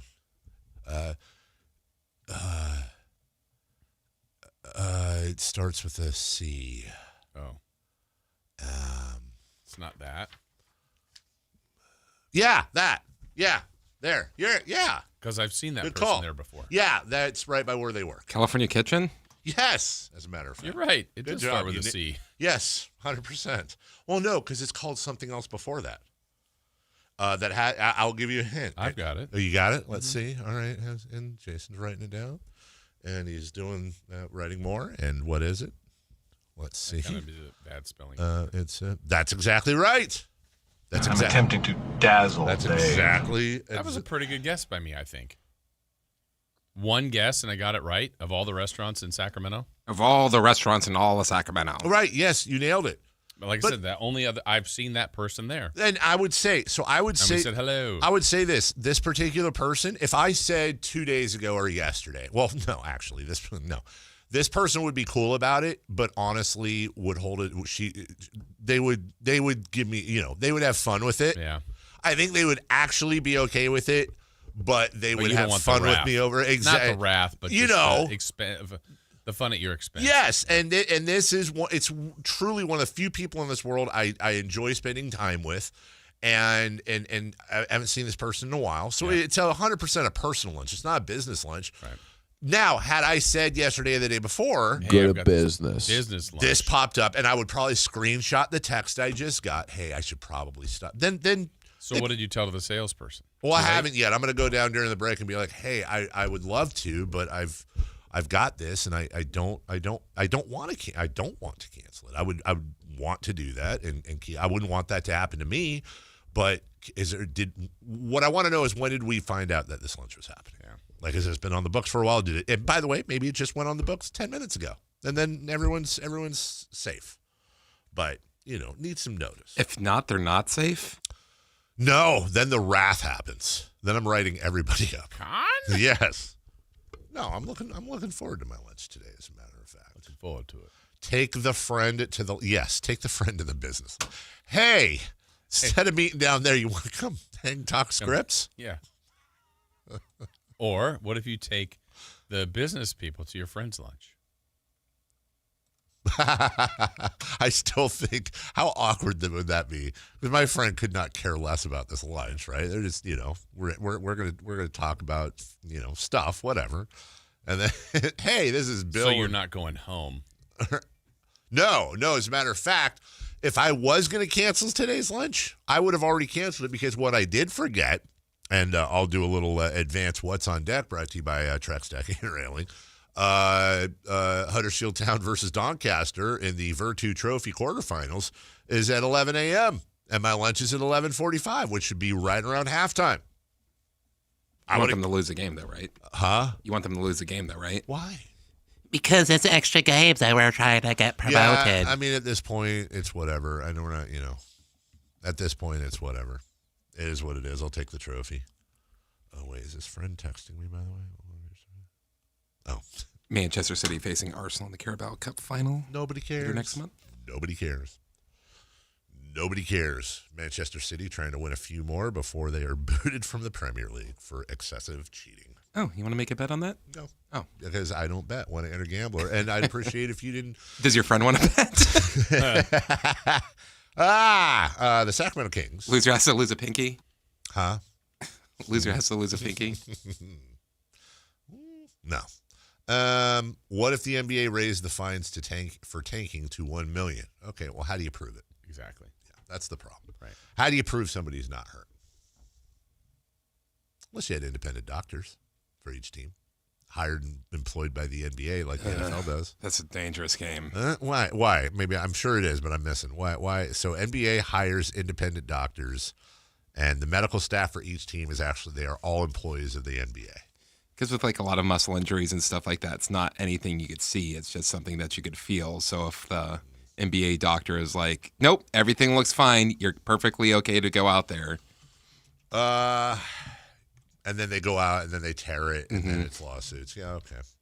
Well, like the other day we were kind of talking about pinkies and Zach LaVine. That's what he's listed out for. They were showing pictures of him from the home game the other day clapping, right? Like on the side, like some great play. He was clapping on the guys. And you could see he's got something on there, but I'm guessing if this was a playoff stretch. Sure, right. I'm sure he could go. I mean, I don't know how I feel about LaVine wasn't there yesterday. Monk wasn't there. Oh, they weren't even at the game? No, they won't be there. They won't be playing tomorrow either. Now, Keegan was. I mean, the bench was basically whoever wasn't in the game. It was like Eubanks, McDermott, Plowden didn't start, and there was Keegan. Yeah, the bench was thin. I wonder why Zach wasn't at the game. Yeah, and I don't know, like, if he wasn't going to play these 2 games, maybe it's like, hey, just we'll give you a week. I don't know. I don't know. Sabonis wasn't either. Now, back soreness, if his back bothers him on a plane. I don't want to pick on Levine. Right. So, and then Monk ill, you keep him away from the team. Again. So I'll try to justify. So, like, Sabonis, back's been bugging him. You don't want him sitting on a plane for 3.5 hours. I mean, they have lie flat seats, but whatever, fine. Monk, sick, stay away from the team. What is traveling doing? Hunter, he could go, but maybe, literally, he was telling, G-Man told a story yesterday about he was authentically, he was petrified when it happened. He goes, I saw black for 20 minutes. Oh, my God. He could not even see. Oh, my God. And then it's getting better. It's getting better. And you really don't want to fly with totally. So, okay. So, all right, cleared. And then, but Keegan's there. I mean, Zach, how is traveling going to hurt your finger? I just didn't see him. Maybe they were there. Maybe he was somewhere, there. Okay, all right. Okay, maybe he was. But I don't. And it's not the biggest deal. Yeah. I guess it's just. If they're not playing, they're not playing. But yeah, it's just a sensitive in me that's like, hey, man, if you're getting paid, people are paying tens of thousands of dollars for courtside seats. Well, not New Orleans. New Orleans, literally, you could have gotten a courtside seat yesterday to the game for $250. I would say him not going is like the equivalent of going to San Francisco instead of going to a team tournament. Wait, what? No. It's on par with that. It's right there. It's around the same level. Mm-hmm. I mean, which gets back to the same question, though, that we've talked about before the deadline, and now that we're past the deadline, it makes 100% sense to play the young players more minutes now. But these veterans are still here. And some of them are still signed next year. I just think this is untenable. I'm sure there's a goal to trade Levine and or Sabonis and or DeMar in the summer. But if you don't, I just still think that's a really hard arrive at training camp fired up with draft pick, second overall pick. I'm making up a number, and it doesn't even matter who it is. And everybody's excited about that pick. And Keegan's here and a few other people you added. And these veterans that are back again off a 16-win team. I said this last night during the game. To your point, and by the way, don't ever start out a social media post with no disrespect to our veterans. A lot of people took that the wrong way. I wonder why. But no disrespect to and really, truly, I don't mean this as a knock on them at all. I'm really starting to get annoyed when I see them checking the game. It's actually starting to bother me. I get it. Well, even now, now it's really Russ and I know, and Russ has done nothing wrong. Well, yesterday, because of the Eubanks and McDermott played, and they don't really have to. But the young guys aren't going to play 48 minutes. I totally get it. It's just when I see the watch for it next time. And again, I'm not. What was the totals though? Aren't you okay with? DeRozan played 19 and Westbrook played 21. Yeah, I am, and it's how it kind of has a little bit be. older, 20. But Max 38, 37 Clifford, 32 Cardwell, 30 Carter, and 29 Plowden. I think my biggest problem with that, Jason, though, is, and I don't blame them at all. And by the way, I don't even know if they're thinking. I don't know if they're even thinking like this. Who, the organization? The vets. Okay, the vets. But I think. My guess is they're probably aware that whether you play in a game for 1 minute or 48 minutes, it affects your averages. And when you look at, I think a real key to look at is divide minutes by shots taken. Yeah. So in Russell Westbrook's case, well, let's start with DeRozan. Woo. DeRozan played 20 minutes and he took 11 shots. Okay, so that's basically over one shot every 30 seconds of playing time. Russell Westbrook played 21 minutes, and he shot the ball 17 times. That's my issue, is that, every other player, Raynaud played 38. He shot the ball 14 times. That's huge. Cardwell played 32, shot the ball 5. Not that that's what he does. Carter, 30 minutes, shot the ball 12. Plowden, 28, shot the ball 9. Like, it's about a 3 to 4 to 1 ratio. Yeah. With the youth. The vets are like, I'm like tag team. I'm in. Right. I'm shooting. Yeah. And it makes me wonder they're injured right now, but as this goes along, will the averages bother someone like Sabonis, someone like Levine, where I still feel like Westbrook and DeRozan are chasing legacy? Yes. Like, they're Hall of Famers. What did we see last night? DeRozan, there's a graphic every night last night. Congratulations to Russell Westbrook, 27,000th point or something. Like, and by the way, it just all sounds like I'm bagging on the vets. I'm not. Like, God bless them. Good for them. I get it. I don't blame them one iota.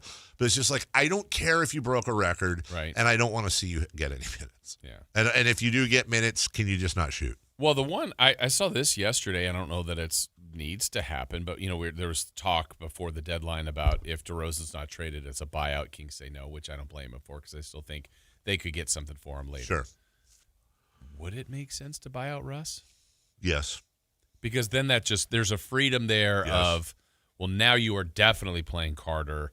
And, they already are, but like... Well, you're going back to the same problem you had at the beginning of the year, though, which is, a lot. Now with You have Schroeder 0 gone, point you have guards. 0 point guards. But also, it's like, okay, you have 0 point guards. What are you going to do, lose? That's why I said, like, if you wanted to impact the winning of this team, which I think there's a benefit now. I hate it, but you would take your 2 point guards away. And they've taken one. And he could go join a team. It's not an expensive... Yeah. It doesn't really change. Russ, I don't think will be here next year. I don't think he will either. And I also like the idea of Russ being able to sign on to a team that is in the playoffs. Yeah. Like I think Russ deserves to go somewhere cool. And I think there's some teams out there that would say, you know what? Look at how he played with Sacramento. Right. You want to talk about being humble. You want to talk about going out there and he's busting his tail all year for a dead-end team. We could use that kind of fire in the playoffs, and I think it would boost him up too. To your point about DeRozan, I'm starting to get on the fence about that. Everything you said is correct, and I agree with you. I don't want to buy anybody out that we could possibly get anything from, right? Here's where I'm starting to I'm not back to the middle ground. I'm still on the side of keep him, but there is a voice in my head that says, what are you going to get for him? What are we talking about, a second-round pick? Are we talking about... Is there something to, hey, regardless of whatever, I remember when Vivek walked out with DeMar DeRozan and Not Like Us was playing at the Summer League game, and everyone was saying, cool moment. It was a very cool moment. And DeRozan could have signed with other teams. Yep. He believed in where this team was going. This is not what DeMar DeRozan signed up for. And he has been professional, and I know he threw a water bottle last night. I actually love that. Yeah. I love the fire. He has been professional. He has been a mentor. He has gone out there and played hard. He's done everything. I get it. It didn't work out for Kings fans and the Kings either. I get it. But he's done nothing wrong. Mm-hmm. He's only got a few years left, if not a couple. Is whatever you would get holding on to DeRozan worth what you said earlier, which is, okay, now you're going to have these vets hanging around like pimples. That you're just like, well, you don't really fit there's in. Some leadership in there too. I There think that's is. happening in mentorship. But what about Sabonis and what about Sabonis? Well, right now, literally, like on this trip, they're not even there. Yeah, no, you're right. I understand, and they can do that role. I'm not saying that, but I on appearances, it seems like Russ and DeRozan are doing it more. I on think appearances without being in practice. I think you're 1,000% right. So there is value to that. There really is. There is, and they're two of the most respected players by other players in the entire NBA. I guess the other part of why I'm questioning the DeRozan thing is I know that fans don't necessarily care about this because it's not statistically measurable. It's a difficult one to measure, but it does send messages throughout the league. Like if DeMar DeRozan is incredibly respected throughout the league. And we have a hard enough time as it is getting free agents to come here of their own free will. This isn't going to help the reputation. If it's one of those things where the Kings basically say, look, we feel like we could have gotten something for him. We definitely are going to miss his mentorship. But if we're being perfectly honest, DeMar DeRozan took a chance on us. We took a chance on him. It didn't work out. And we felt we owed it to DeMar and the rest of the NBA to let him go somewhere where he has a chance at competing and being relevant sooner rather than later. I'm not entirely sure that the currency from that doesn't outweigh whatever mentorship or picks they would get for him. I could be wrong. Well, the only other thing I could read on this would be I would assume the Kings tested the waters at the trade deadline and obviously didn't hear what they wanted then to make a move, but maybe it was enough then where they go, well, really the only player they moved with money was Schroeder. Yes. Ellis, I still maintain, was coveted, but I think the largest reason was he was a free agent. So they're talented players of veterans.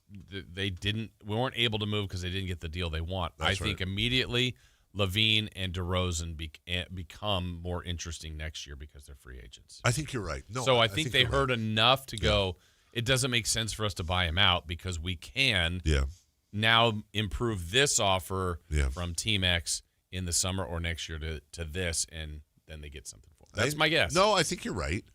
I also wonder, I think as the season goes on or even begins, the Kings are going to have a very interesting choice, which is not only, I think DeRozan and Levine will be more valuable than they are now to other teams, like you said, because they're both going to be expiring. Correct. The problem is now you're not just looking at other teams to trade for these players. You're looking for other teams to trade for these players either with draft capital and it's going to have to be an expiring contracts. Mm-hmm. For example, the Sacramento Kings would have traded Zach LaVine this year for plenty of players that have money going into next year and this year. Right. But now next year, all of a sudden, they don't want to trade LaVine for any money that's going to, unless it's expiring as well. That year. Now, how many expiring contracts are there in the league, and how many are there that total up to $45 million that happen to be on the same team? I think the Kings might be confronted at some point with Zach LaVine and saying, God, are we just best letting him expire and having that 45 drop off the books? Yeah, it's another option. And maybe and that's where I think Zach LaVine might actually be the buyout option, because you've got DeRozan as a mentor. You have Russ this year as a mentor. I'm not trying to say Zach LaVine isn't a mentor, but like you said, it seems like those two are at the forefront. And you have all these vets hanging around. Well, Russ probably won't be here. The idea is that an expiring DeMar DeRozan, you can get some. It's a smaller figure. Mm-hmm. You do have the thought that you're going to get something for Domantas Sabonis at some point. You're probably getting absolutely nothing. LaVine is dead cap. He's dead weight. So to help clear the glut, of which you may very, very well have DeAndre Hunter, Keegan Murray, and another wing or another two, do you say, you know what, Zach, we want to do what's right by you. You're going to fall off the books anyways. We can't trade you. Yeah. So look at like this trade deadline. Who took on an expiring? The Warriors took on Porzingis. Yes. And they moved, Kuminga, a talented player. I mean, we believe will be a talented player. I'm like, could there be a move like that ilk next year somewhere in the summer, preferably, but it might have to go. I mean, in the summer, the charm about the summer is I think more teams are in the pool as far as availability. At the deadline, it was kind of like I think a lot of people were looking to do the same thing. There's a few looking to add, but others are like, get this off of our roster. Let me ask you a question that probably has an obvious answer, and it's just not occurring to me right now. What is the virtue of the NBA trade deadline? Why can't we? Why does there have to be a deadline? Yeah. Why can't we trade players next month? I don't think it's a good question. What is it preventing? I mean, let's just say, for example, like in fantasy sports, you have deadlines because when somebody is out, you want to prevent teams from loading up on players from teams that are out. But let's run that through for a second. Okay, so the Kings are out, and we're on the cusp of the playoffs. The playoffs start in 2 weeks, and a team gets their two guard hurt, and they want Zach LaVine, and they can work it. What's wrong with that? I guess could it be back to tanking in a sense? Like, okay, the Kings are going nowhere. Great team has cap space. Yeah. And you're like, here's Sabonis. But we're already trying to do that anyways. We're already trying to do that anyways before the deadline. We're trying to offload. Like it's later, last minute, last week, and you're just going, we'll just give you. We don't even care. And it's like, well, you should care. I don't know. I'm trying to answer a question I don't know the answer to. I just thought of that before. But every sport has it. There's got to be a reason behind it. They do. And I wonder how much of it's financial. What would be the top? There's even certain things like on the buyout. Like if someone was bought out, I think it has to be by like March 1st to get on the playoff roster. Yeah. So there's certain things. I mean, here's my thing. If the same thing is open to all teams, right, and all teams have to follow rules as far as cap and apron and this and that, whatever. I mean, even then, like you could always levy penalties. Hey, yeah, you can buy this guy out, but it's going to cost you that plus 15% against the cap. Or, yeah, you can make this trade, but it's going to cost you an extra. There's ways around. I don't know why trades are fun. They are fun. And if I'm the Kings, I'm sitting here and I'm like, well, hey, man, if you've got teams that are, God forbid, but one of these top 4 teams in the league suffers an injury in March or April, and they still have designs on going far in the playoffs, and they're willing to make, and they have the room and the prospects or draft capital, they're willing to make the move for a win now. Why can't I benefit as a Sacramento Kings off of that? I don't know, Jason, but I'm sure there's somebody's asking why is DeMar DeRozan a Hall of Famer? Because he is. Yeah. First ballot. Yeah. Yeah. Multi-time All-Star. He hasn't won a ring. Great scores in the league. Yeah. I mean, resume's there. Look at where DeMar DeRozan ranks in scoring, and then look at like all the players above and below him, and you're going to be. You want me to give you the 5 around him? Yes, I would like that, and then we'll take a break. I'll go ahead and promote right now while you're looking. When we come back, what's on deck? Brought to you by Trex Decking and Railing. We got some lottery picks in action tonight. We're also going to do crosstalk with Matt and Kayla. Matt tells us via the text line that he has a question. Much in the rule of cutting off the pinky, he has a question about the Kings winning the title. And then finally, as Jason's looking here, I will update you here. The question of the day. If Basketball Jesus told you, if you cut your pinky off, hand of your choice, the Kings would win a title over the next decade, would you do it? 191 votes in so far. Yes, I would cut my pinky off at 64%. No, I would not at 36%. Jason Ross. Okay, well, here you go. The 5 below DeMar DeRozan. These are people he passed this year or last year. Jerry West. Hall of Famer. Reggie Miller. Hall of Famer. Alex English. Hall of Famer. Vince Carter. Hall of Famer. And Kevin Garnett. Hall of Famer. Is Vince in already? Yes. Okay, yeah, Hall of Famer. And then the people he's catching soon, in probably a couple games, he's going to get to 21, which is John Havlicek. Hall of Famer. Paul Pierce. Hall of Famer. Ooh, our first non-Hall of Famer, Steph Curry. Oh, questionable. May not catch him. May not make the Hall of Fame. Tim Duncan. Hall of Famer. And then Dominique Wilkins. Do me a favor. I know we got a break. Go back down to that bottom 5 below him. How far do we have to go before we get to a non-Hall of Famer? And I'm not talking about somebody active. Okay. Yeah. Good caveat. Yeah. It's a while. 48th, and I don't know. I think LaMarcus Aldridge. Maybe Fringe. Fringe. And what position is DeMar DeRozan in right now? So Aldridge is 48. DeRozan is 22nd, and he is about 6,000 points more. Yeah, he's all and still going, by the way. And, and still going. We'll take a break. When we come back, what's on deck? Crosstalk with Matt and Kayla and more next. SactownSports.com and join the Sac-Town Sports 1140 newsletter. Hurry in and save big during Honda's President's Day sales event at Folsom Lake Honda, your one-stop Honda shop. Hurry in and save on our best selection of new Hondas. Each is priced to sell now. Folsom Lake Honda is your one-stop Honda shop for great pricing on a giant selection of new CRVs, HRVs, Civics, and Accords with low finance and lease options. Plus, get an instant cash offer for your trade. Get to Folsom Lake Honda or go to FolsomLakeHonda.com. Folsom Lake Honda. Okay, guys, who is done with their Valentine's Day shopping? What are you waiting for? Stop putting off your Valentine's Day shopping and go to Prestigio Jewelers today. She's right. Prestigio Jewelers has everything you need for Valentine's this year. And you're approved guaranteed. No credit, bad credit, even bankruptcy? 6 months proof of income guarantees you a credit line of $400 to $10,000. Time is running out. Make this a Valentine's Day she'll never forget. Visit one of our showrooms today or online at prestigiojewelers.com. At Fisher Investments, we may seem like other money managers, but we're different. Are you really that different than the rest of us? We are. As a fiduciary, we always focus on what's best for our clients. What services do you offer besides investing?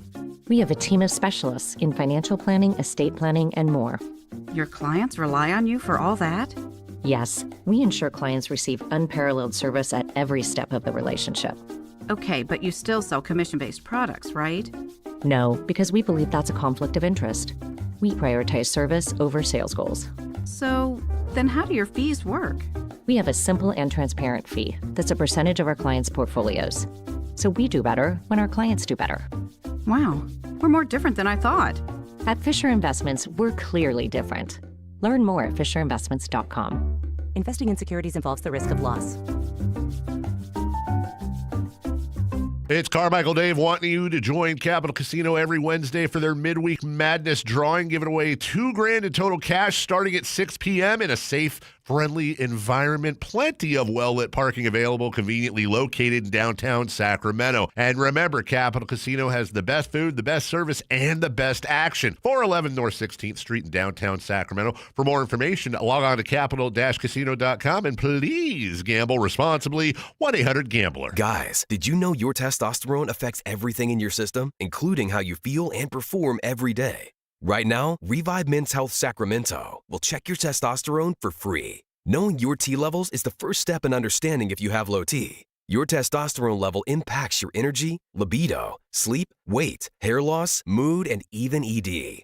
Maintaining an appropriate T level can change your whole life. Most men start to see changes in their hormone levels in their 30s. Experience and results matter. So what are you waiting for? Get your T levels checked today by local, experienced, and trusted men's health experts. They've helped thousands of men since 2011. They're so confident they can help you, they even guarantee it. Call Revive today and schedule your free testosterone test, free exam, and free consultation. Call Revive Men's Health at 916-277-8599. That's 916-277-8599. Or visit ReviveMen'sHealth.com. Welcome to the Bar None Auction. Bar None Auction is selling thousands of items this Saturday, February 14th in Sacramento. Large framing and construction equipment, cars, trucks, and industrial supplies, all sold to the highest bidder. Always open to the public. Visit BarNoneAuction.com. Ladies and gentlemen, this is going to be fun. Yeah! It's time for What's on Deck. Brought to you by Trex Decking and Railing.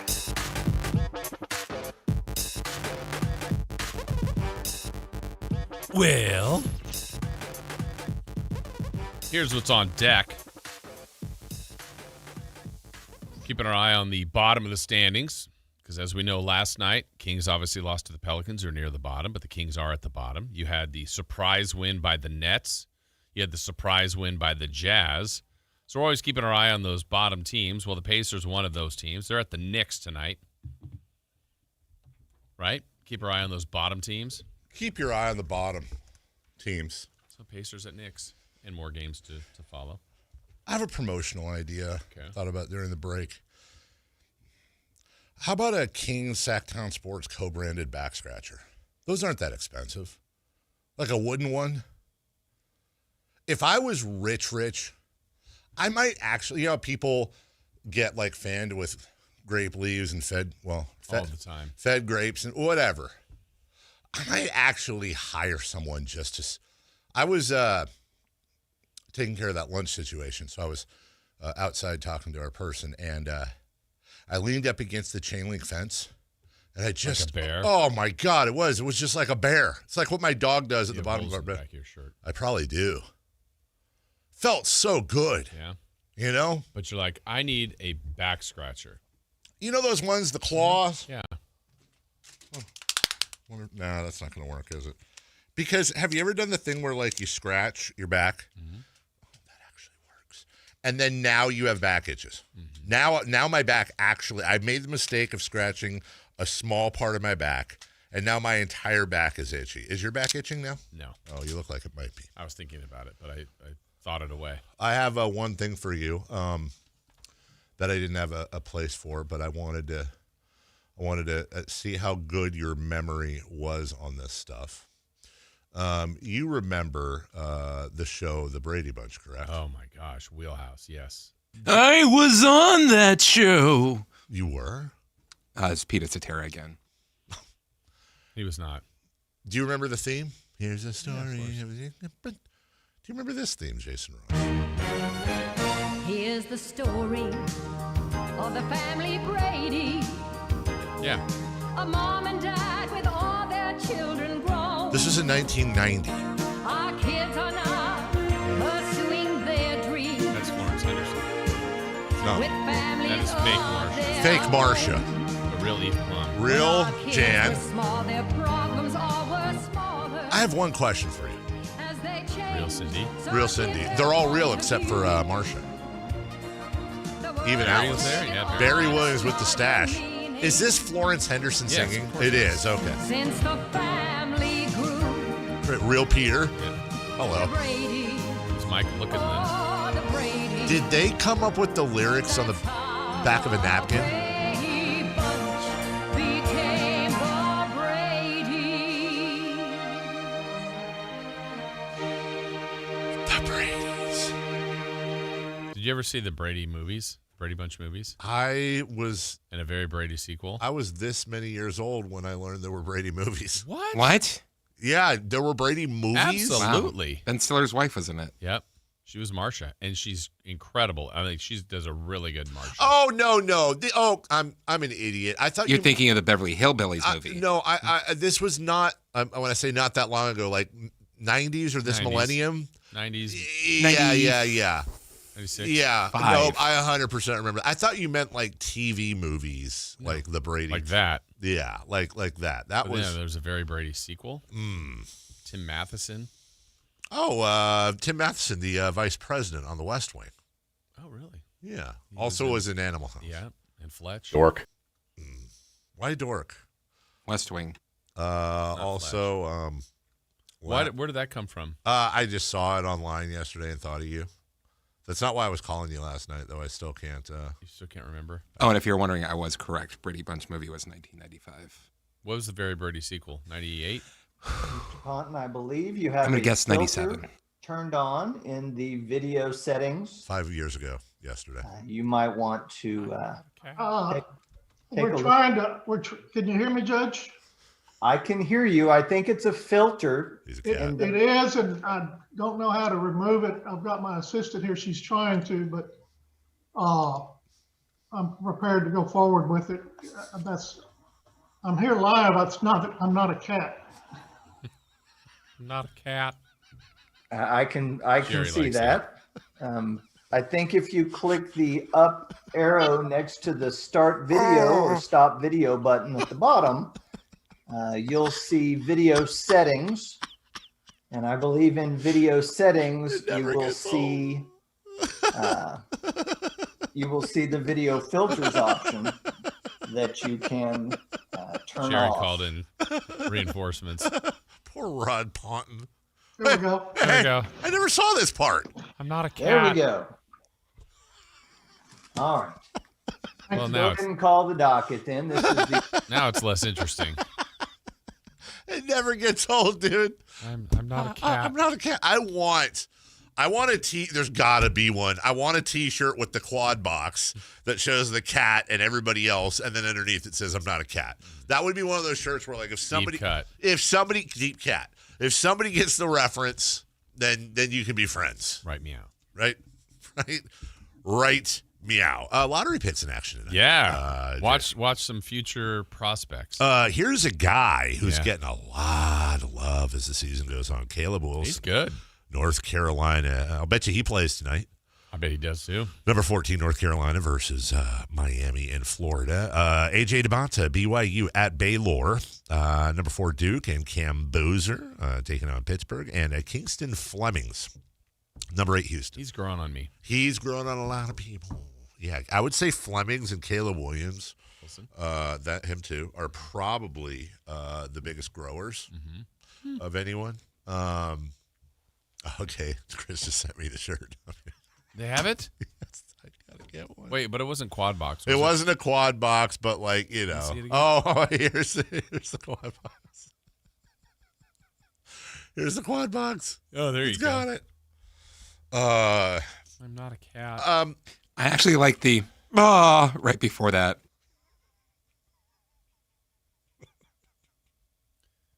But they have it as 2 ladies and a man, and then the cat. Like, weren't they all men in that thing? Yeah, I thought so.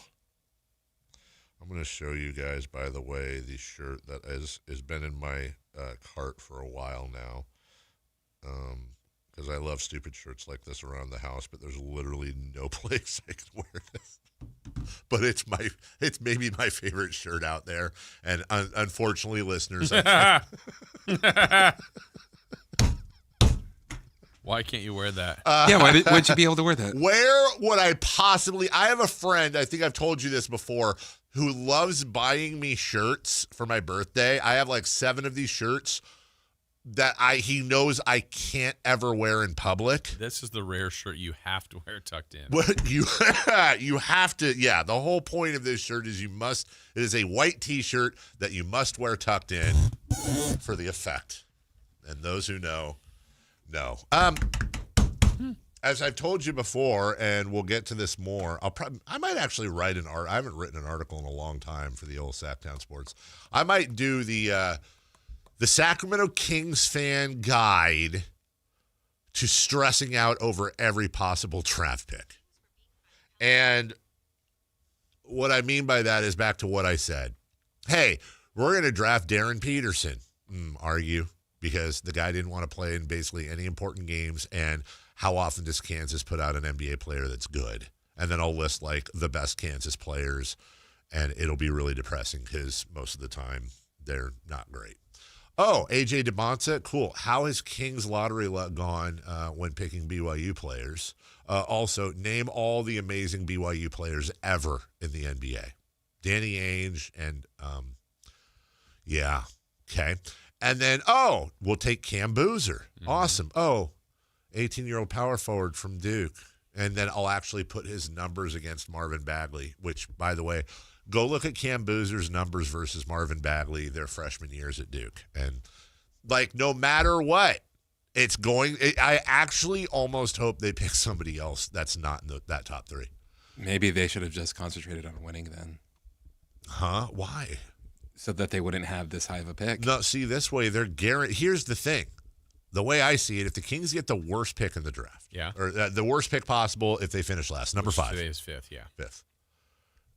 They're either getting one of the top 3 studs, everybody says is a stud, but all have baggage, as I just laid out, or they get Kingston Fleming or Caleb Wilson. Maybe Nate Ahmed. He's also been rising up quite a bit. Now, we all know the way it works out here that LeBaron Fillin out of Alabama, who's currently slated to go 9th, he'll be the MVP in 4 years. Or it'll be Mikael Brown Jr. He's pretty nice. He had a 40-something last night. Or Keaton Wagler. Mount Keaton. Wagler. Oh, Mount Wagler more. Keaton. Golf. Wagler. He would be the first. He's already the most famous Wagler ever. See what I'm saying? Wagler jeans? No. I don't know, man. Just I don't even care where we pick. I just hope we pick the best player in the draft. That's my hot take. I don't care where we pick. I just hope we pick the best player in the draft.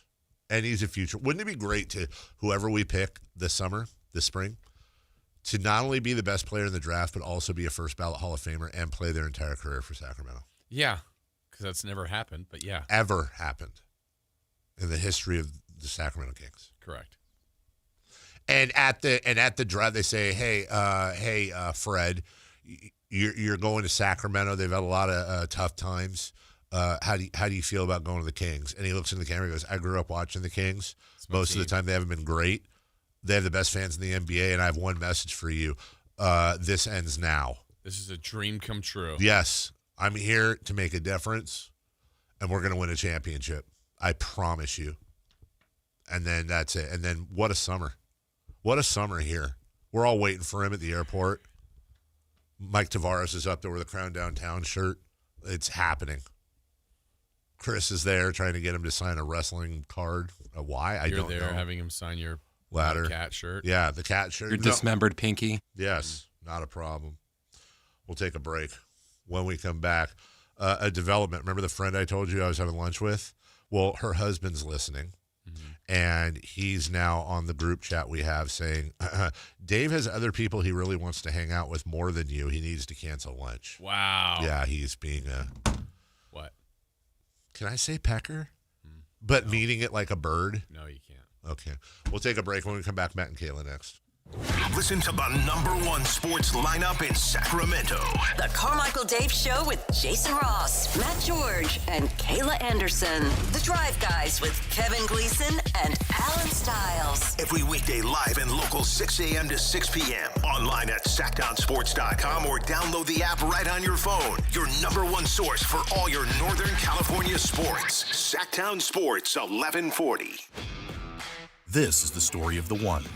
As the purchasing manager at a manufacturing plant, she knows the only thing more important than having the right safety gear is having it there when you need it. That's why she partners with Grainger for auto reordering, so her team members can count on her to have cut-resistant gloves on hand, and each shift can run safely and efficiently. Call 1-800-GRAINGER, click Grainger.com, or just stop by. Grainger, for the ones who get it done. Why choose a Sleep Number smart bed? Can I make my site softer? Can I make my site firmer? Can we sleep cooler?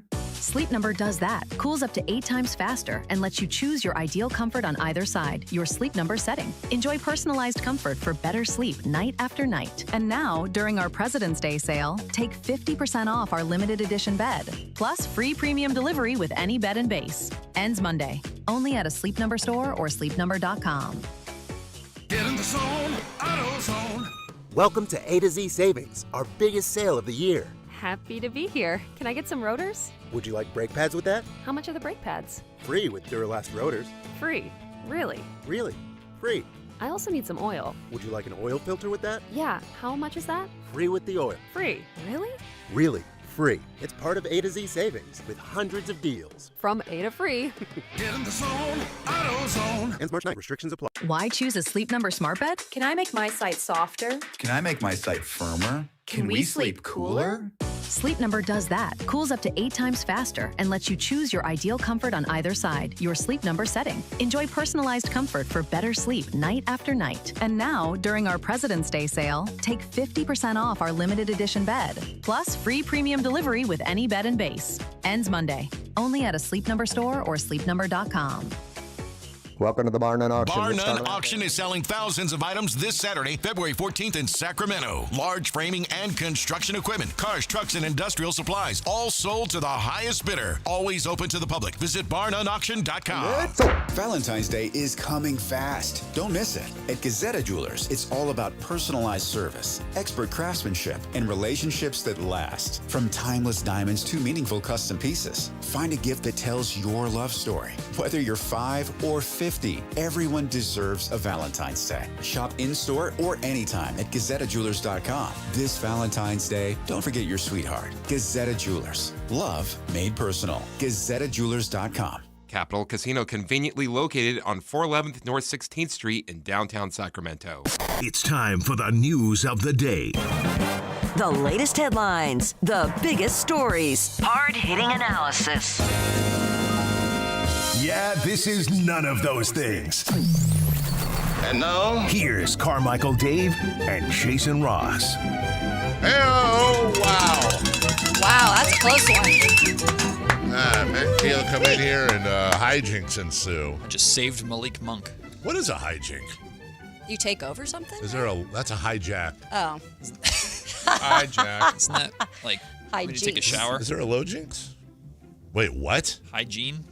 No, that's hygiene. Hi, Gene. Well, hi. Oh, I love the poop thing. Is that the poop? What? No, that's the isolate high. That. That's the high guy. Howdy ho. That's Mr. Hanky. Mr. Towel. Nope, that's Tally. Oh, I thought Tally did that. Tally was a towel that goes, you want to get high? Oh, that's no, right. it's Mr. Towel and the Poopy.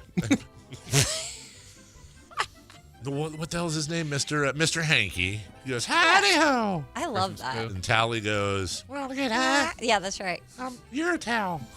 And then there's what is going on? I don't know.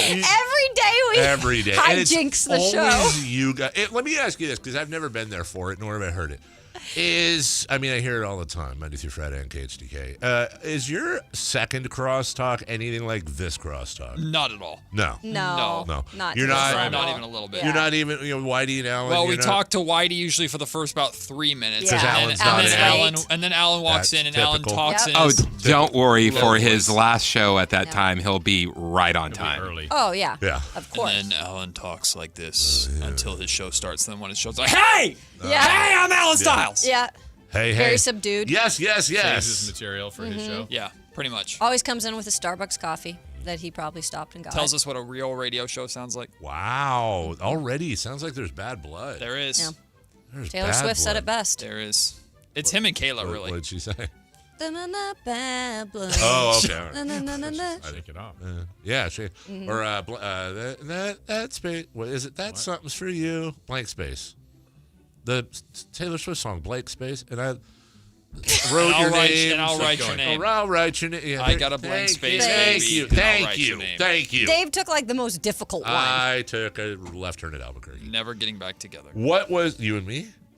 What was your Never. What was your championship thing? We were. Oh yeah. Well, yeah. no, you wouldn't. I'm assuming you would not cut off a finger for a Kings championship, which is fine. Not a finger. That's a Christmas Story. Remember when he wanted to swear? He goes, "Not a finger." Wait, hold on. But what? I don't know. Something that you couldn't see. Well, wait. Actually, that's an excellent catch, Matt. Because your implication is you wouldn't cut off a finger. You said not a finger. Something that you wouldn't see. Comma. But I would cut off something. So like a toe. But you see that too. You like to wear In the open-toed shoes. summertime. You said, yeah. I don't know what else. What I mean. Careful. I don't know what else you That's can what cut I- off. that's that what I people was don't confused I see. just said. You know. Yeah. I had to think about it too. Well, I'm gonna hit the eject button on this. Not really involved in Sacramento, huh? What about you? Would I cut off a pinky? No, I would not. Really? I would I not. thought you might. I would not cut off a pinky for a Kings Would title. you shave your head? Yes, Thanks for the pause. Yes, I'm You would. probably going to need to in the near he future. just asked me, and I said, I don't know if I would. I mean, look, I'm getting there. Would you shave your head for the rest of your life? Yeah, I mean, I get. Yeah, I mean, he's most likely going to I have think to. bald Thank you. Jay Ross is a great example. I think people can pull off the bald heads very Yeah, nicely. but J. Ross doesn't have like satellite dishes on the side of his head. I do. It's Jay disproportionate. Feely. He's saying he has big Yes, ears. I have big and ears. you do not. That was a compliment. Oh. Yeah, Matt's got flappy I don't birds. judge. Disproportionate. He does. Signal's good. Yeah. Signal's good. So my Yeah, what's your question my now? I'm totally off track. My hypothetical, which I almost guarantee you've probably done this because your brain is just your brain. Would if you, like Kings win a title, Yeah. okay, like guaranteed win a title the next year, the first year they're able to do it, but you have to sacrifice essentially all of your interest. Essentially, like Basketball Jesus takes away like that you care. So basically, all the joy you have in Kings basketball, all the love that you have for Kings basketball, the identity of Kings basketball, like the Kings will win a title, but you do not care. It does not resonate with you. It does not matter to you. Sucked your soul. No. Do I care when they win the title? No. I'm telling you, they will win a title in June. But as of now, Dave, It'll be the Seahawks winning the Super Bowl. You no and you longer didn't care. care. I'm going to answer your question this way. If you had a shot glass right now and you poured a little blue drink in there or something, and if I took that shot, it meant that for the rest of my life I would not care about the Sacramento Kings, I would probably drink it. Wow. Without the guarantee of a title? I don't need the guarantee. You're thinking of the He wants to escape. Yeah. to free myself From of that this misery. When Free I, your mind. when I think about how much of my life has been in one way or another revolved around what is effectively one of the bottom 5 most failuristic teams in all of American sports. Yeah. I'm talking about as a kid being a fan, Yep. as an adult, my career, Yep. my Yeah. kids that I've infected, the amount of money and time I've spent, if I could take an injection or a shot that said you're free. You're like Andy Dufresne in Shawshank, and you are on the other side free with no memory of it. Oh my God, I might do that. If Basketball Jesus could send you back to when you were a kid, but change your fandom to a different team, and you get to choose that team, would you do that? Dave loves LA. Knowing what I know now, Like if you like Basketball Jesus says, I can make you a Warrior fan for life right now. And you'll win Do title. I know what I know now, though? Yes. Right, Well, okay. no, you're telling Yeah, Jesus yeah, what yeah. team you want. You know Basketball what? Jesus. At Basketball Jesus, I would sit there in front of him and I'd say to him, you know what?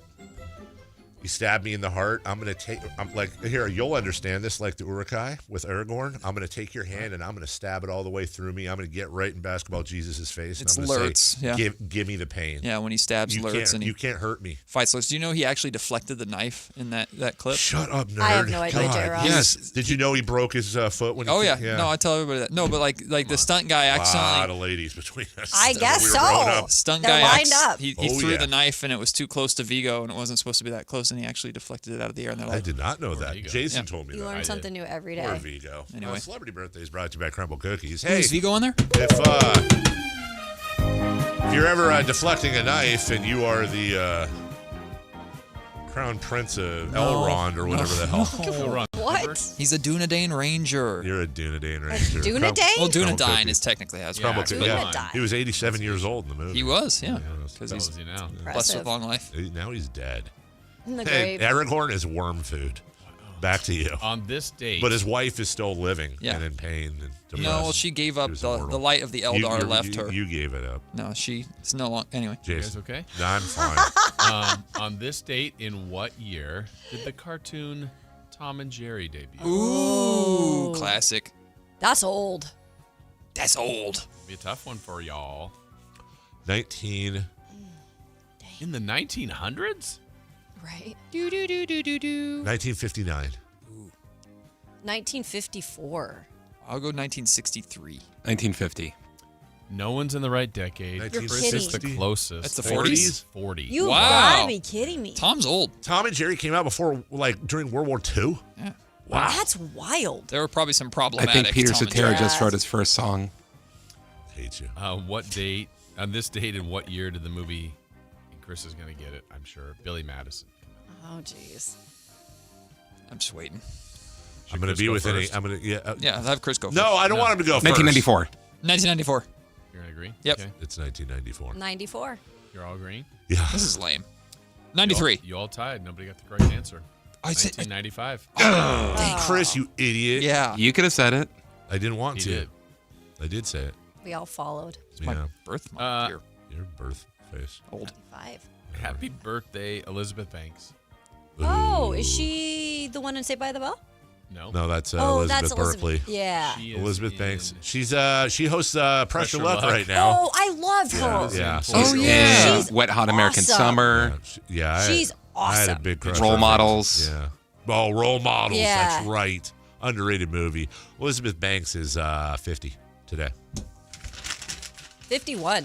Congratulations, Elizabeth. 48. 52. Lizzie B. Oh, we have a correct answer. It goes to Christopher Laud, 52. Yeah. Happy birthday. All right, we'll see if you guys know who this is. Robert Wagner. Wagner. Oh, yeah, he's old. Wagner. He was in No, he's Austin Powers. Franz Wagner's brother. Didn't He Marvin was in Bagley Heart to dunk on him? Heart. There's Franz, Mo, and Robert. I will say Robert is. Who is he in Austin Powers? Not, he was Number one. Yeah. Oh, number 2. Preparation H feels good on the whole. Huh?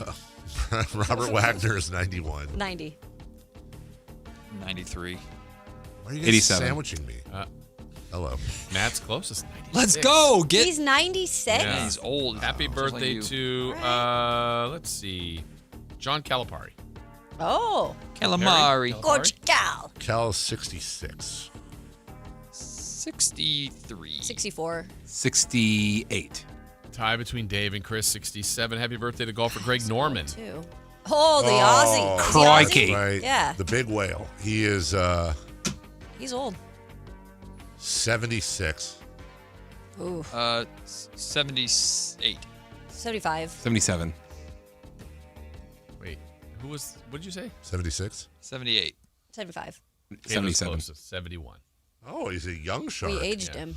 All right, coming up next, Matt and Kayla, the award-winning show everybody in the entire world is talking about. Yep. They will talk about things, and you will call, and they will break it down. All coming up. You're joining us at noon.